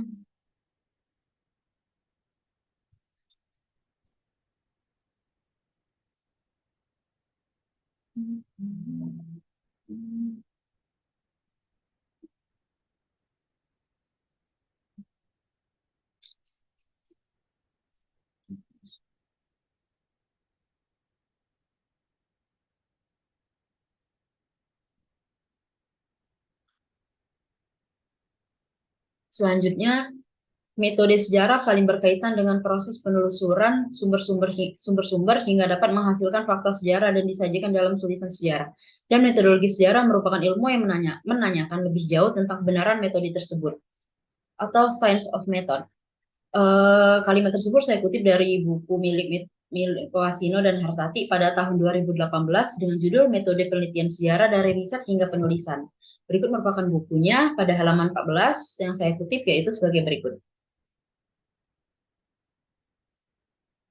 Selanjutnya,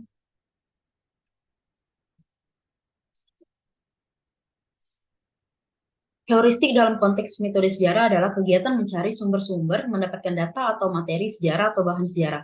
Langkah heuristik ini merupakan teknik, keterampilan, dan seni untuk mencari dan mendapatkan sumber yang akan ditulis. Kalimat tersebut saya ambil dari jurnal milik Sayono pada tahun 2021 pada halaman 371. Berikut merupakan jurnalnya dengan judul Langkah-langkah heuristik dalam metode sejarah di era digital. Saya kutip pada halaman 371 sebagai berikut. Selanjutnya, sumber sejarah yaitu bahan yang digunakan penulis untuk mendapatkan dan mengumpulkan informasi atau bukti-bukti mengenai kejadian yang terjadi pada masa lalu. Kejadian-kejadian tersebut yang terjadi oleh manusia dan meninggalkan bukti dan jejak peninggalan. Semua hal itu dijadikan sebagai objek untuk penulis meneliti, mengkaji, dan menyimpulkan lalu dituangkan dalam tulisan sejarah. Sumber sejarah itu saling berkaitan dengan apa yang biasa disebut dengan dokumen. Terdapat tiga pengertian dokumen dalam metode sejarah, yaitu pertama, jejak-jejak sejarah yang memiliki wujud, salah satunya adalah candi, kedua, semua sumber-sumber tertulis, ketiga, semua dokumen-dokumen resmi. Kalimat tersebut saya kutip dari buku milik Irwanto dan Sair pada tahun 2014 pada halaman 55 sampai 56. Berikut merupakan bukunya dengan judul Metode Historiografi Sejarah. Saya kutip pada halaman 55 sampai 56. Berikut kalimatnya saya kutip pada halaman 56 dan selanjutnya pada halaman 57 berikut kalimat yang saya kutip. Selanjutnya, dalam penelitian sejarah, sumber yang digunakan merupakan sumber tertulis dan tidak tertulis. Sumber tertulis yaitu sumber primer dan sekunder. Sumber primer seperti arsip-arsip atau dokumen yang berkaitan dengan kain jemputan gambuh khas Musi Banyuasin. Sedangkan sumber sekunder seperti buku, jurnal, skripsi, tesis, disertasi, dan bahan tulisan lainnya sebagai pendukung dalam mendapatkan sumber informasi. Untuk sumber tidak tertulis berupa wawancara. Peneliti melakukan wawancara kepada orang-orang yang berhubungan dengan berkembangnya usaha kerajinan kain gambuh serta para pengrajin kain gambuh di Desa Toman. Kalimat tersebut saya ambil dari buku milik Nawawi dan teman-teman pada tahun 2021 pada halaman 56 sampai dengan 57. Berikut merupakan buku yang saya kutip yaitu dengan judul Sejarah Islam Lokal, Tokoh Pendidikan Islam dan Tradisi. Saya kutip pada halaman 56 sampai dengan 57. Berikut merupakan kalimat yang saya kutip pada halaman 56 dan dilanjutkan pada halaman 57 pada paragraf pertama. Selanjutnya,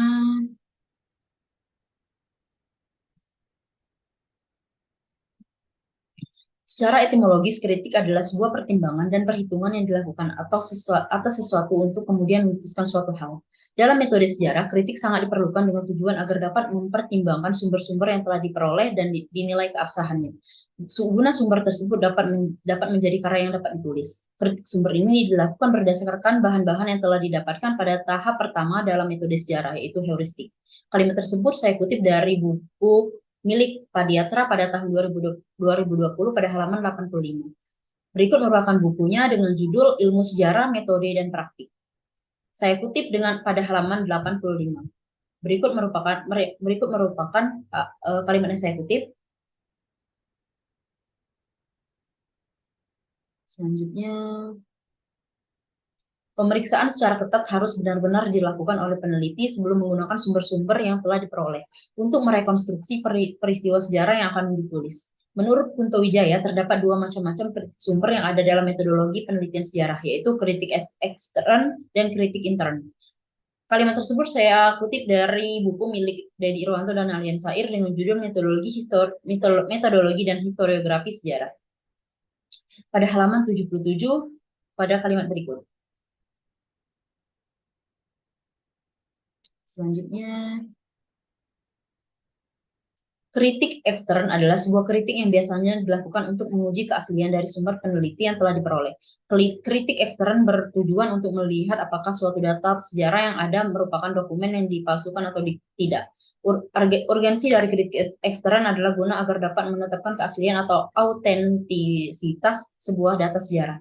Untuk mengetahui apakah data atau dokumen mentah itu merupakan data asli atau palsu, maka harus dites untuk menguji keasliannya. Hal ini dapat dilakukan dengan cara meneliti bentuk dokumen, jenis dan keadaan kertas, tanda tangan, tulis tangan, cat atau tinta, bentuk huruf, penggunaan bahasa, dan lain-lain. Kalimat tersebut saya kutip pada jurnal milik Bakri dan Najmah pada tahun 2020 pada halaman 45. Berikut merupakan jurnalnya dengan judul Membangun Metodologi Penelitian Sejarah untuk Pengembangan Islamic Studies. Pada halaman 45 berikut merupakan kalimat yang saya kutip. Berikutnya, setelah melakukan penelitian autentisitas sumber sejarah, sejarawan juga harus menguji integritas sumber sejarah secara kritis. Integritas dari sumber sejarah di sini mengharuskan penulis untuk dapat mengetahui sumber sejarah itu terjaga atau tidak keasliannya. Selama pelaku sejarah itu mendokumenkan sumber-sumber tersebut, jika terdapat suatu hal yang berubah atau merusak keaslian dari dokumen itu sejak waktu pertama kali diberikan dan perubahan itu tidak dapat diketahui kebenarannya, maka sumber sejarah tersebut dianggap sudah tidak autentik lagi sehingga kehilangan integritasnya. Dalam penulisan sejarah, autentisitas serta integritas sumber merupakan dua hal yang sangat penting. Kalimat tersebut saya kutip dari dari buku milik Ismail Suardi Weke dan teman-teman pada tahun 2019 pada halaman 48. Berikut merupakan bukunya dengan judul Metode Penelitian Ekonomi Syariah. Pada halaman 48 yaitu berikut kalimat yang saya kutip. Selanjutnya, kritik intern dilakukan setelah kritik ekstern dengan tujuan untuk menilai sebuah data atau dokumen yang sudah dinyatakan asli dalam kritik ekstern. Apakah data tersebut menyajikan sebuah peristiwa yang benar atau hanya sangkaan atau mitos? Dilihat juga siapa penulis sebuah sumber sejarah itu, apakah penulis mengetahui dan memahami fakta dari sebuah kejadian sejarah tersebut. Hal-hal itu harus diketahui sejarawan terlebih dahulu agar data yang akan diambil dapat diyakini dan dapat dipertanggungjawabkan kebenarannya. Kebenaran data atau dokumen setelah melewati tahap kritik ekstern dan intern, maka sumber tersebut baru dapat menjadi sumber sejarah yang akan dituangkan dalam tulisan. Kalimat tersebut saya kutip dari jurnal milik Bakri dan Najmah pada tahun 2020 pada halaman 45. Berikut merupakan jurnalnya pada halaman 45. Berikut merupakan kalimat yang saya kutip. Berikutnya,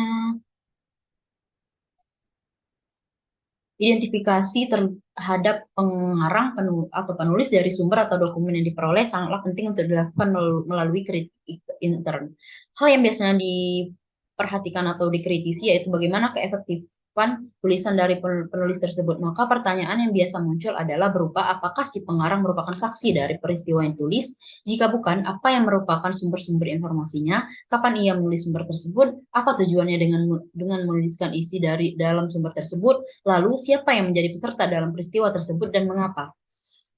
Kalimat tersebut saya kutip dari buku milik Dedi Irwanto dan Alian Sair dengan judul Metodologi dan Historiografi Sejarah.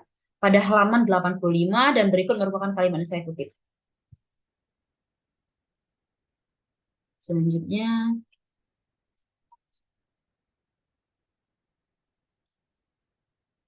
interpretasi merupakan tahap ketiga dalam penelitian sejarah. Tahap interpretasi ini penulis menganalisis dan membandingkan dengan sumber-sumber sejarah lain yang telah diuji kebenarannya melalui kritik sumber. Penulis mengaitkan antara fakta sejarah yang didapatkan dari dari sumber satu dengan sumber lainnya dan dicek secara kronologis sehingga mendapatkan tulisan sejarah yang benar-benar sesuai dengan apa yang telah terjadi. Kalimat tersebut saya kutip dari jurnal milik Zainal, Swastika, dan Sugianto pada tahun 2020 pada halaman 79. Berikut merupakan jurnalnya dengan judul The Dynamic of Indonesia Lumajang Football Club in 1907 sampai 2018. Pada halaman 79, berikut merupakan kalimat yang saya kutip. Selanjutnya, dalam tahapan interpretasi dilakukan tafsiran berdasarkan sumber-sumber yang ada dan sebelumnya telah dilakukan tahap kritik sumber. Sehingga data yang akan diinterpretasikan sudah disaring dengan baik. Tanpa adanya interpretasi dalam sebuah penelitian sejarah, maka jalannya peneliti tidak akan berhasil.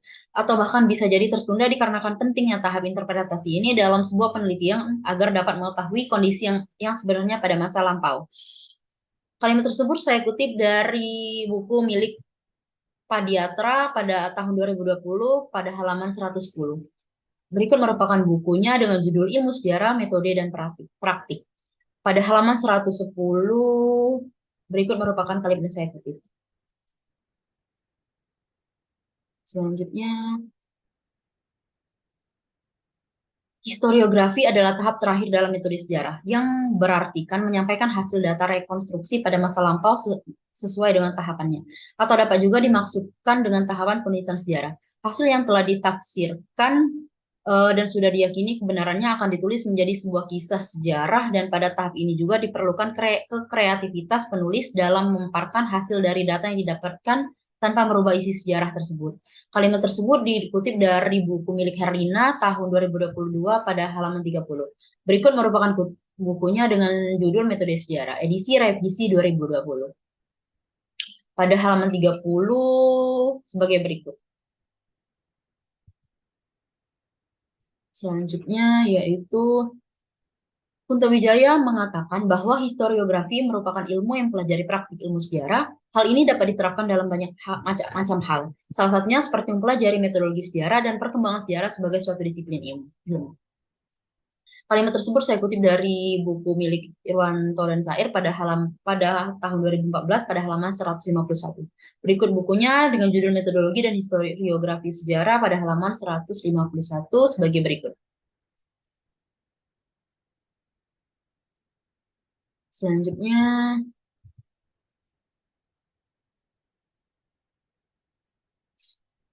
secara etimologi, pendekatan merupakan usaha penelitian yang dilakukan untuk mengadakan hubungan dengan orang yang diteliti atau metode yang digunakan agar tercapai sebuah masalah penelitian. Sedangkan pendekatan secara terminologi adalah cara pandang atau paradigma yang terdapat dalam suatu bidang ilmu yang kemudian digunakan dalam memahami penelitian sejarah. Berdasarkan pengertian secara etimologi dan terminologi tersebut, dapat disimpulkan bahwa pendekatan merupakan objek kajian atau ilmu yang digunakan dalam mengkaji sebuah penelitian dalam metode ilmiah. Kalimat tersebut saya kutip dari jurnal milik Muhammad Afroni pada tahun 2019 pada halaman 269. Berikut merupakan jurnalnya dengan judul Pendekatan Sejarah dalam Studi Islam. Halaman 269, berikut kalimat yang saya kutip. Selanjutnya, pendekatan sosiologi adalah ilmu yang menjelaskan mengenai kondisi kehidupan manusia dengan manusia lainnya dan menyelidiki ikatan antar masyarakat. Ilmu sosiologi mempelajari manusia untuk hidup bersama dan menggambarkan keadaan masyarakat secara detail beserta struktur lapisan sosial yang saling berhubungan. Dengan menggunakan ilmu sosial, berbagai fenomena sosial dapat dianalisis dengan faktor-faktor yang mendorong terjadinya mobilitas sosial serta keyakinan-keyakinan yang mendasari terjadinya hubungan tersebut. Kalimat tersebut saya kutip dari jurnal milik M. Arif Khairuddin pada tahun 2014 pada halaman 39. Berikut merupakan jurnalnya dengan judul Pendekatan Sosiologi dalam Studi Islam. Pada halaman 394 pada berikut merupakan kalimat yang saya kutip. Selanjutnya,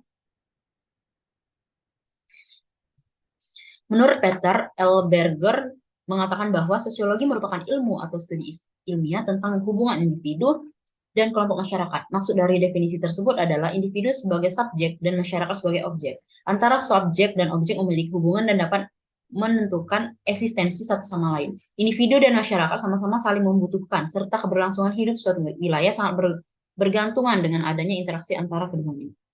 Kalimat tersebut saya kutip dari buku milik Bernard Raho pada tahun 2016 pada halaman 9. Berikut merupakan bukunya dengan judul Sosiologi. Dengan halaman 9, berikut merupakan kalimat yang saya kutip.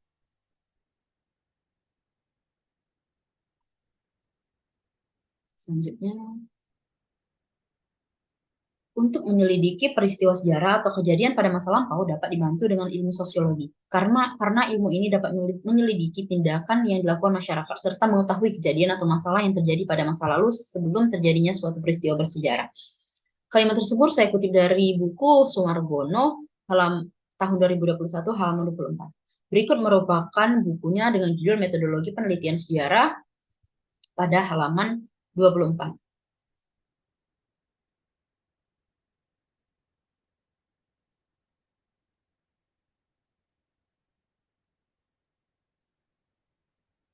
Pada paragraf terakhir. Selanjutnya, menurut Kunto Wijoyo, pada pendekatan ekonomi berfokus dalam untung dan rugi dari setiap kegiatan atau perdagangan yang dilakukan oleh manusia. Jika dihubungkan dengan sejarah, maka ilmu ekonomi mengarah pada konteks perubahan naik dan turunnya harga dalam ruang dan waktu tertentu. Kalimat tersebut juga saya mengambil dari buku yang sama, yaitu buku Sumargono pada tahun 2021 pada halaman 25. Berikut kalimat yang saya kutip pada paragraf pertama. Selanjutnya, ilmu ekonomi merupakan salah satu aspek terpenting dalam studi penelitian sejarah Indonesia. Dalam aturan rumah tangga, ilmu ekonomi tidak hanya dalam konteks mikro atau individual masyarakat saja, tetapi berlaku juga dalam konteks makro atau ruang lingkup aturan rumah tangga negara dan memikirkan bagian penggunaan sumber daya baik manusia maupun alam yang memerlukan efisiensi dalam melaksanakan produksinya. Kalimat tersebut saya kutip dari buku milik Faruk dan Mulyanto pada tahun 2017 pada halaman 3. Berikut merupakan bukunya dengan judul Sejarah Teori-Teori Ekonomi. Pada halaman 3 yang saya kutip pada paragraf pertama sebagai berikut. Selanjutnya, pendekatan ilmu ekonomi menjadi kekuatan pendorong bagi ilmu sejarah. Seluruh aspek kegiatan sosial dan historis negara seperti kegiatan sosial, politik, militer, atau masyarakat selalu menggunakan ilmu ekonomi dalam memproduksi suatu hubungan produksi masyarakat. Menurut Cohen, yang dapat mengubah struktur sebuah masyarakat adalah perubahan basis ekonomi. Berubahnya dalam basis ekonomi dapat mendorong perkembangan suatu masyarakat. Oleh karena itu, pendekatan ekonomi sangat dibutuhkan dalam penulisan ini untuk melihat bagaimana pengaruh perkembangan kain gambut terhadap perekonomian pengrajin di Desa Toman, Kecamatan Bubatoman, Kabupaten Musi Banyuasin. Kalimat tersebut saya kutip dari buku milik Dedi Irwanto dan Aldian Sair pada tahun 2014 pada halaman 120. Berikut merupakan bukunya dengan judul Metodologi dan Historiografi Sejarah pada halaman 120. Berikut merupakan kalimat yang saya kutip.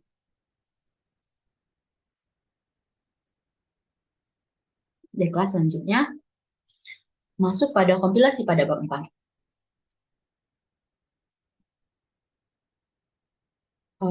Kompilasi pada bab 4, paragraf pertama, yaitu segala sesuatu yang dihasilkan dari hasil karya manusia akan mengalami perkembangan. Perkembangan hasil karya manusia tersebut berwujud nyata. Contohnya, manusia yang membutuhkan pakaian setiap saat untuk menutupi anggota badannya. Pakaian yang digunakan oleh manusia awal mulanya dibuat dengan menggunakan kulit hewan dan kulit kayu. Namun setelah ditemukan kapas terjadi perkembangan. Dari bahan kapas yang dipintal menjadi benang dan selanjutnya ditenun menjadi sebuah kain dan menjadi bahan dasar pakaian hingga saat ini. Kalimat tersebut saya kutip dari jurnal milik Lende dan Riwanto pada tahun 2021 pada halaman 78. Berikut merupakan jurnalnya dengan judul Perkembangan Kerajinan Tenun Ikat Desa Lombok Kecamatan Wewewa Tengah Kabupaten Sumba Barat Daya tahun 2000 sampai 2018 pada halaman 78. Berikut merupakan kalimat yang saya kutip. Selanjutnya,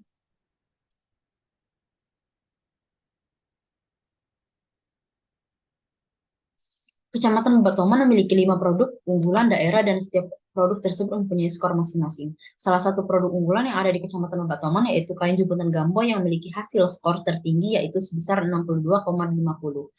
Artinya perkembangan usaha produk ini sangat baik. Produk ini salah satu produk yang memiliki kekasan, inovasi relatif diminati dan cukup beragam. Selain itu, ketersediaan bahan baku produk ini cukup baik sehingga produk ini memiliki potensi yang cukup besar.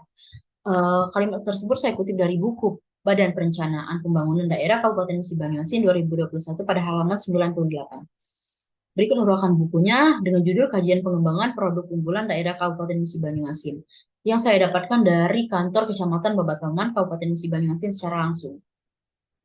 Dan berikut berikut merupakan kalimat yang saya ambil dari paragraf terakhir pada halaman 98.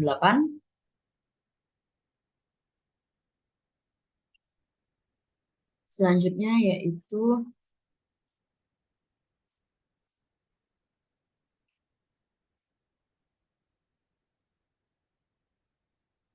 keunikan dan keindahan motif yang didapatkan dari sebuah kain ditentukan oleh pola awal pembuatan sehingga dapat menghasilkan motif yang indah dan estetik.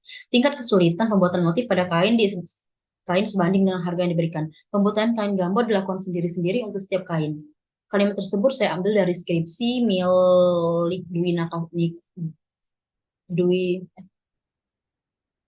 milik Lisa Lucianai dan teman-teman pada, pada Luciano dan teman-teman pada tahun 2019 pada halaman 62. Berikut merupakan jurnal yang saya ambil dengan judul Komodifikasi dan Makna Simbolik Motif Tenun Muna sebagai Bentuk Kearifan Lokal Masyarakat Kabupaten Muna.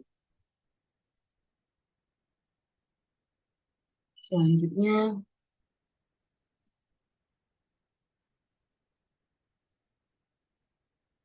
kerajinan jumputan yang merupakan salah satu ikon yang ada di Musim Banyuasin dan berbasis karya kerajinan tangan manusia. Kerajinan ini memberdayakan masyarakat setempat, terutama para perempuan, guna mengembangkan sumber daya alam yang diolah menjadi sebuah produk sehingga menjadi sebuah kearifan lokal daerah Kabupaten Musi Banyuasin. Kearifan lokal yang merupakan nilai-nilai budaya yang ada pada masyarakat dan yang telah diajarkan secara turun-temurun kepada setiap generasi. Kalimat ini saya kutip dari jurnal milik Avandi tahun 2017 pada halaman 196. Jurnal berikut merupakan jurnalnya dengan judul Penanaman Nilai-nilai Kearifan Lokal dalam Meningkatkan Perilaku Keberagaman Peserta Didik. Halaman yang saya kutip adalah halaman 196, kalimat berikut yang saya kutip. Selanjutnya, sama halnya dengan pengelolaan tanaman gambir di Desa Toman yang merupakan kearifan lokal yang telah diwariskan ke setiap generasi. Limbah getah gambir yang sebelumnya tidak mempunyai manfaat kini dapat diolah menjadi pewarna alami dalam proses pembuatan kain jemputan gambo. Oleh karena itu, kain jemputan gambo perlu dikembangkan agar dapat terus dilestarikan. Kalimat tersebut saya kutip dari jurnal milik Purwanto pada tahun 2022 pada halaman 51. Berikut merupakan jurnalnya dengan judul Pengembangan Kain Khas Kabupaten Musi Banyuasin sebagai upaya untuk meningkatkan ekonomi lokal. Dan berikut merupakan kalimat yang saya kutip. Berikutnya,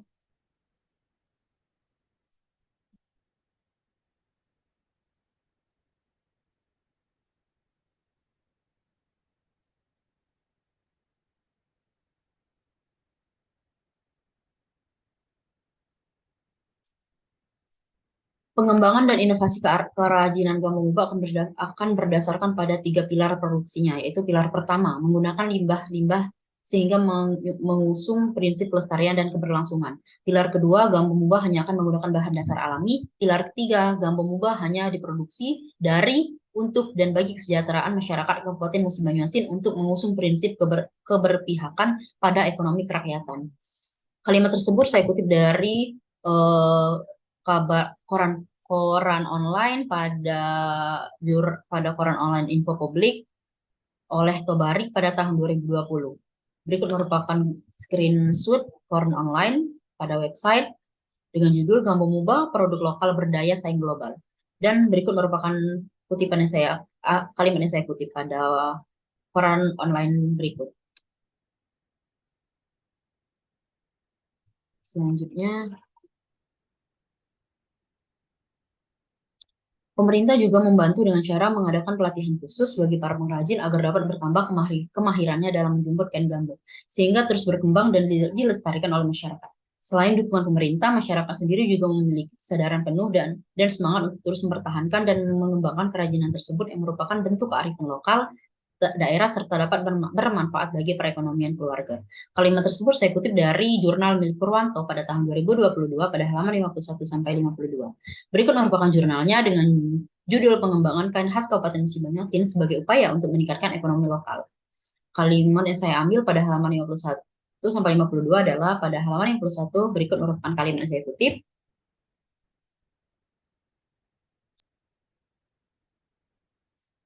Selanjutnya yaitu upaya pemerintah daerah Kabupaten Musi Banyuasin untuk mendukung pengembangan produk Gambo Muba yang merupakan kearifan lokal daerah yang terus dilakukan. Pemerintah Kabupaten Musi Banyuasin melalui Dinas Perdagangan dan Perindustrian Kabupaten Musi Banyuasin melakukan peningkatan kualitas produk, mengadakan pelatihan terampil pada pengrajin, memperluas diversifikasi motif jemputan Gambo Muba dengan cara lomba desain motif Gambo Muba, promosi produk dalam berbagai cara baik lokal maupun nasional serta internasional. Melalui event-event itulah pemerintah Kabupaten Musi Banyuasin akan terus berinovasi dalam meningkatkan kualitas produk Gambo Muba. Selain itu, pemerintahan juga membangun rumah Gambo yang bertujuan untuk mengembangkan kerajinan yang ada di Musi Banyuasin, khususnya produk-produk yang berbahan dasar tanaman gambir atau gambo, dan sebagai sarana pembelajaran atau edukasi serta tempat wisata budaya dan pendidikan bagi masyarakat Muba maupun masyarakat luar Muba. Kalimat tersebut saya ambil dari website resmi dakperinmubakap.go.id yang merupakan website resmi dari Dinas Perdagangan dan Perindustrian Kabupaten Musi Banyuasin. Berikut merupakan screenshot website Dakperin tersebut dengan judul Gambo Muba Gemerlap dalam Kancah Wastra Nusantara yang mampu menembus pasar dunia, dan berikut merupakan kalimat yang saya kutip. Selanjutnya, Gambo Muba pada saat ini semakin berkembang, tidak hanya berhenti sebagai produk fashion, namun juga melangkah pada lintas industri arsitektur, serta industri interior. Dalam hal ini, Gambo Muba akan bekerja sama dengan berbagai macam pihak yang akan memberikan nilai tambah bagi pengembangan produk ini. Kain putih polos yang disentuh dengan warna getah gambir dapat menghasilkan warna yang cantik dan menjadi semakin modern. Interior Hotel Bintang 5 yang ada di Jakarta juga telah menggunakan Gambo Muba sebagai kebutuhannya. Hal tersebut akan perluas jangkauan pasar kain jemputan Gambo. Kalimat tersebut saya kutip dari jurnal milik Hertati dan teman-teman pada tahun 2021 pada halaman 57. Jurnal tersebut berikut merupakan jurnal tersebut dengan judul Pengembangan UMKM Unggulan Gambo Muba Produk Lokal Guna Menopang Perekonomian Rakyat Akibat COVID-19. Berikut merupakan kalimat yang saya kutip. Selanjutnya,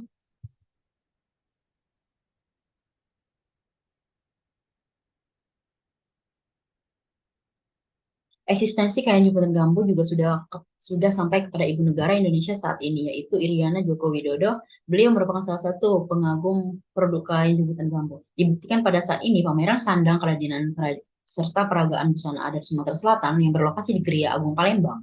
Ibu Negara mengatakan bahwa produk ini bukan hanya mengangkat kearifan lokal daerah saja, tapi juga mengangkat derajat para petani gambir dan pengrajin gambo lainnya. Kalimat tersebut saya kutip dari jurnal milik Ashari dan teman-teman pada tahun 2022 pada halaman 68. Berikut merupakan jurnalnya dengan judul Pengaruh Komunikasi Pemasaran terhadap Kesadaran Merek Kain Jemputan Gambo Musi Banyuasin. Pada halaman 68, berikut merupakan kalimat yang saya kutip. Selanjutnya, bahkan petinggi negara lainnya yaitu Presiden kelima yaitu Megawati Soekarno Putri beserta keluarganya pun memilih kain jumputan gambo untuk menjadi bahan dasar pakaian yang mereka kenakan pada saat momen Lebaran. Karena pakaian yang menggunakan bahan dasar kain gambo dapat menyesuaikan pada saat hari raya yang sakral bersama keluarga. Kalimat tersebut saya ambil dari koran online yaitu Suara Sumsel yang yaitu dari Tasmalinda tahun 2022. Berikut merupakan screenshot dari koran online Suara Sumsel ID dengan judul Rayakan Lebaran Puan Maharani dan Megawati Kenakan Kain Gambang Muda. Berikut merupakan kutipan yang saya kutip, kalimat yang saya kutip dari koran online tersebut. Selanjutnya, produk unggulan ini juga pernah menjadi sampul majalah internasional di Australia. Majalah Ozip yang merupakan majalah untuk bacaan komunitas masyarakat Indonesia di Australia. Majalah ini terbitan edisi April 2021 telah mempertunjukkan pesona khas Kabupaten Musi Banyuasin. Mulai dari sampul majalahnya dan dibahas secara detail pada dua halaman terakhir, yaitu halaman 14 dan 15 oleh tim redaksi majalah Ozip. Kalimat tersebut saya kutip dari koran online juga pada koran online Info Publik oleh Kusnadi pada tahun 2021. Berikut merupakan screenshot koran online pada websitenya dengan judul Pesona Gambo Muba jadi sampul majalah internasional di Australia. Berikut merupakan kalimat yang saya kutip. Selanjutnya,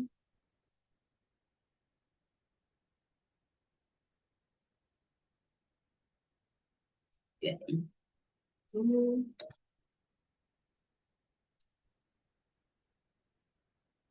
pada pada tahun 2018, setelah diadakannya pelatihan dan perkembangan kain jumputan gambo semakin hari semakin berkembang, membuat minat masyarakat yang ingin bergabung mulai bertambah. Selain itu, minat masyarakat dalam membeli kain jumputan gambo sudah bertambah, mulai dari kalangan orang biasa serta para pejabat.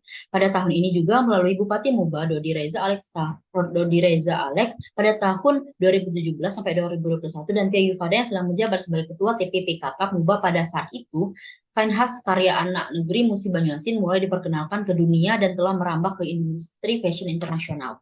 Saat itu kain jumputan gambo telah dibawa ke Margaret River Senior High School, Western Australia dan diberikan sebagai cenderamata kepada prinsipal Margaret River Senior High School dan kegiatan closing ceremony particip Pro Lighthouse School Public School in Margaret River School, Australia. Kalimat tersebut saya kutip dari koran online yaitu dari infoskayu.com, yaitu berikut merupakan screenshot websitenya yaitu koran online saya kutip, yaitu dengan judul Di Bawah Hingga ke Australia, Jemputan Gambo Muba dikagumi Capsek Margaret River School. Dan berikut merupakan kalimat yang saya kutip.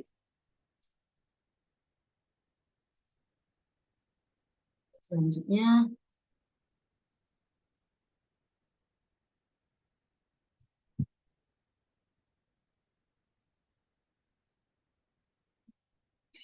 pada tahun 2017, kain jemputan gambo yang dipelopori oleh Tia Yufada mempunyai dua binaan, yaitu UMKM Jemputan Gambo Gindesugi yang diketuai oleh Endang Sulianti di Desa Toman, dan UMKM Kain Jemputan Gambo yang ada di Desa Ulat Teberau, Kecamatan Lawang Wetan, Kabupaten Musi Banyuasin. Pemerintah Kabupaten Musi Banyuasin menetapkan Desa Ulat Teberau menjadi sentra kain gambo karena guna merespon peningkatan permintaan pasar. Serta Desa Ulat Teberau diyakini sebagai tempat asal mulanya kerajinan kain gambo. Pengrajin di Desa Ulat Teberau terus bertambah. Saat ini sudah sebanyak 108 pengrajin yang awalnya pada tahun 2017 hanya 4 orang pengrajin saja. Kalimat tersebut saya kutip dari koran online lagi pada antaranews.com pada tahun 2020. Berikut merupakan koran online saya kutip, yaitu dengan judul Desa Ulat Teberau jadi sentra produksi kain gambo Muba. Dan berikut merupakan kalimat yang saya kutip. Selanjutnya,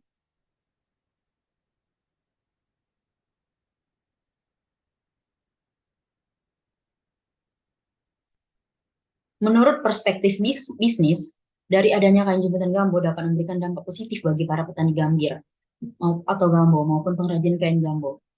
Bagi para petani gambir, yaitu semakin banyak pembeli limbah getah gambir yang biasanya hanya dibuang percuma dan tidak dimanfaatkan. Tetapi semenjak adanya kerajinan kain gambo membuat limbah tersebut dapat dijual kepada pengrajin kain gambo sebagai pewarna dalam kain jumputan gambo. Kalimat tersebut saya kutip dari jurnal milik Perwanto pada tahun 2022 pada halaman 53. Berikut merupakan jurnal yang saya kutip, yaitu dengan judul Pengembangan Kain Khas Kabupaten Musi Banyuasin sebagai upaya untuk meningkatkan ekonomi lokal pada halaman 53, dan berikutnya kalimat saya kutip. Berikutnya,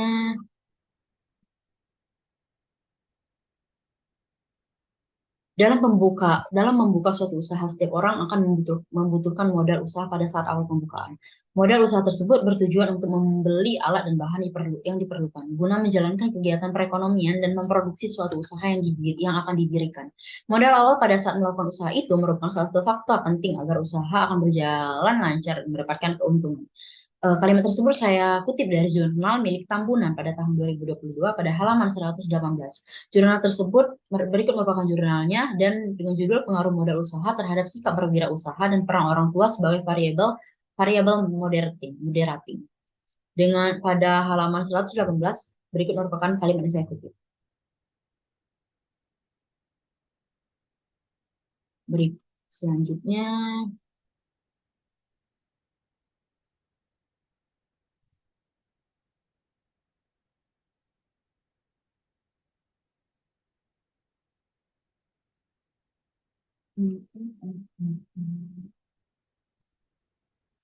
sistem pemasaran yang dilakukan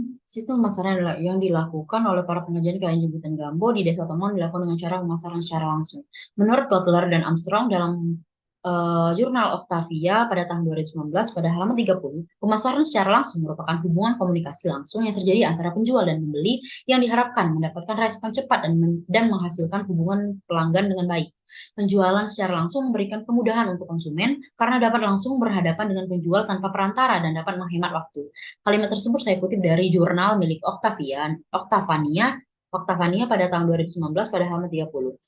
Jurnal saya ambil berikut dengan judul Pengaruh Pemasaran Langsung dan Promosi Penjualan Terhadap Keputusan Pembelian Produk Warna Eksklusif Matte Lip Cream di Tokopedia. Pada halaman 30, berikut merupakan kalimat yang saya kutip.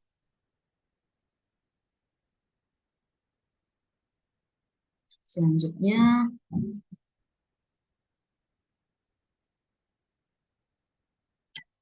pemerintahan juga berkontribusi dalam memberikan produk eco fashion daerah ini sampai telah mendunia, seperti menyelenggarakan dan mengikuti event-event yang berhubungan dengan kain tradisional seperti pameran.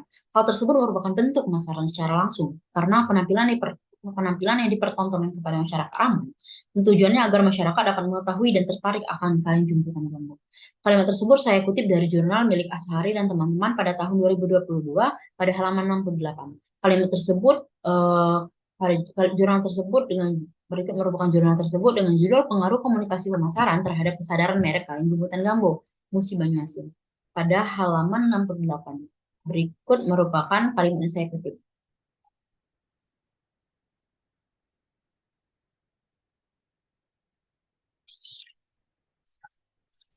Baiklah, mungkin itu saja kompilasi yang dapat saya sampaikan atau saya paparkan. Lebih dan kurang saya mohon maaf. Kepada Tuhan saya mohon ampun. Saya akhiri. Wabillahi taufiq wal hidayah. Wassalamualaikum warahmatullahi wabarakatuh.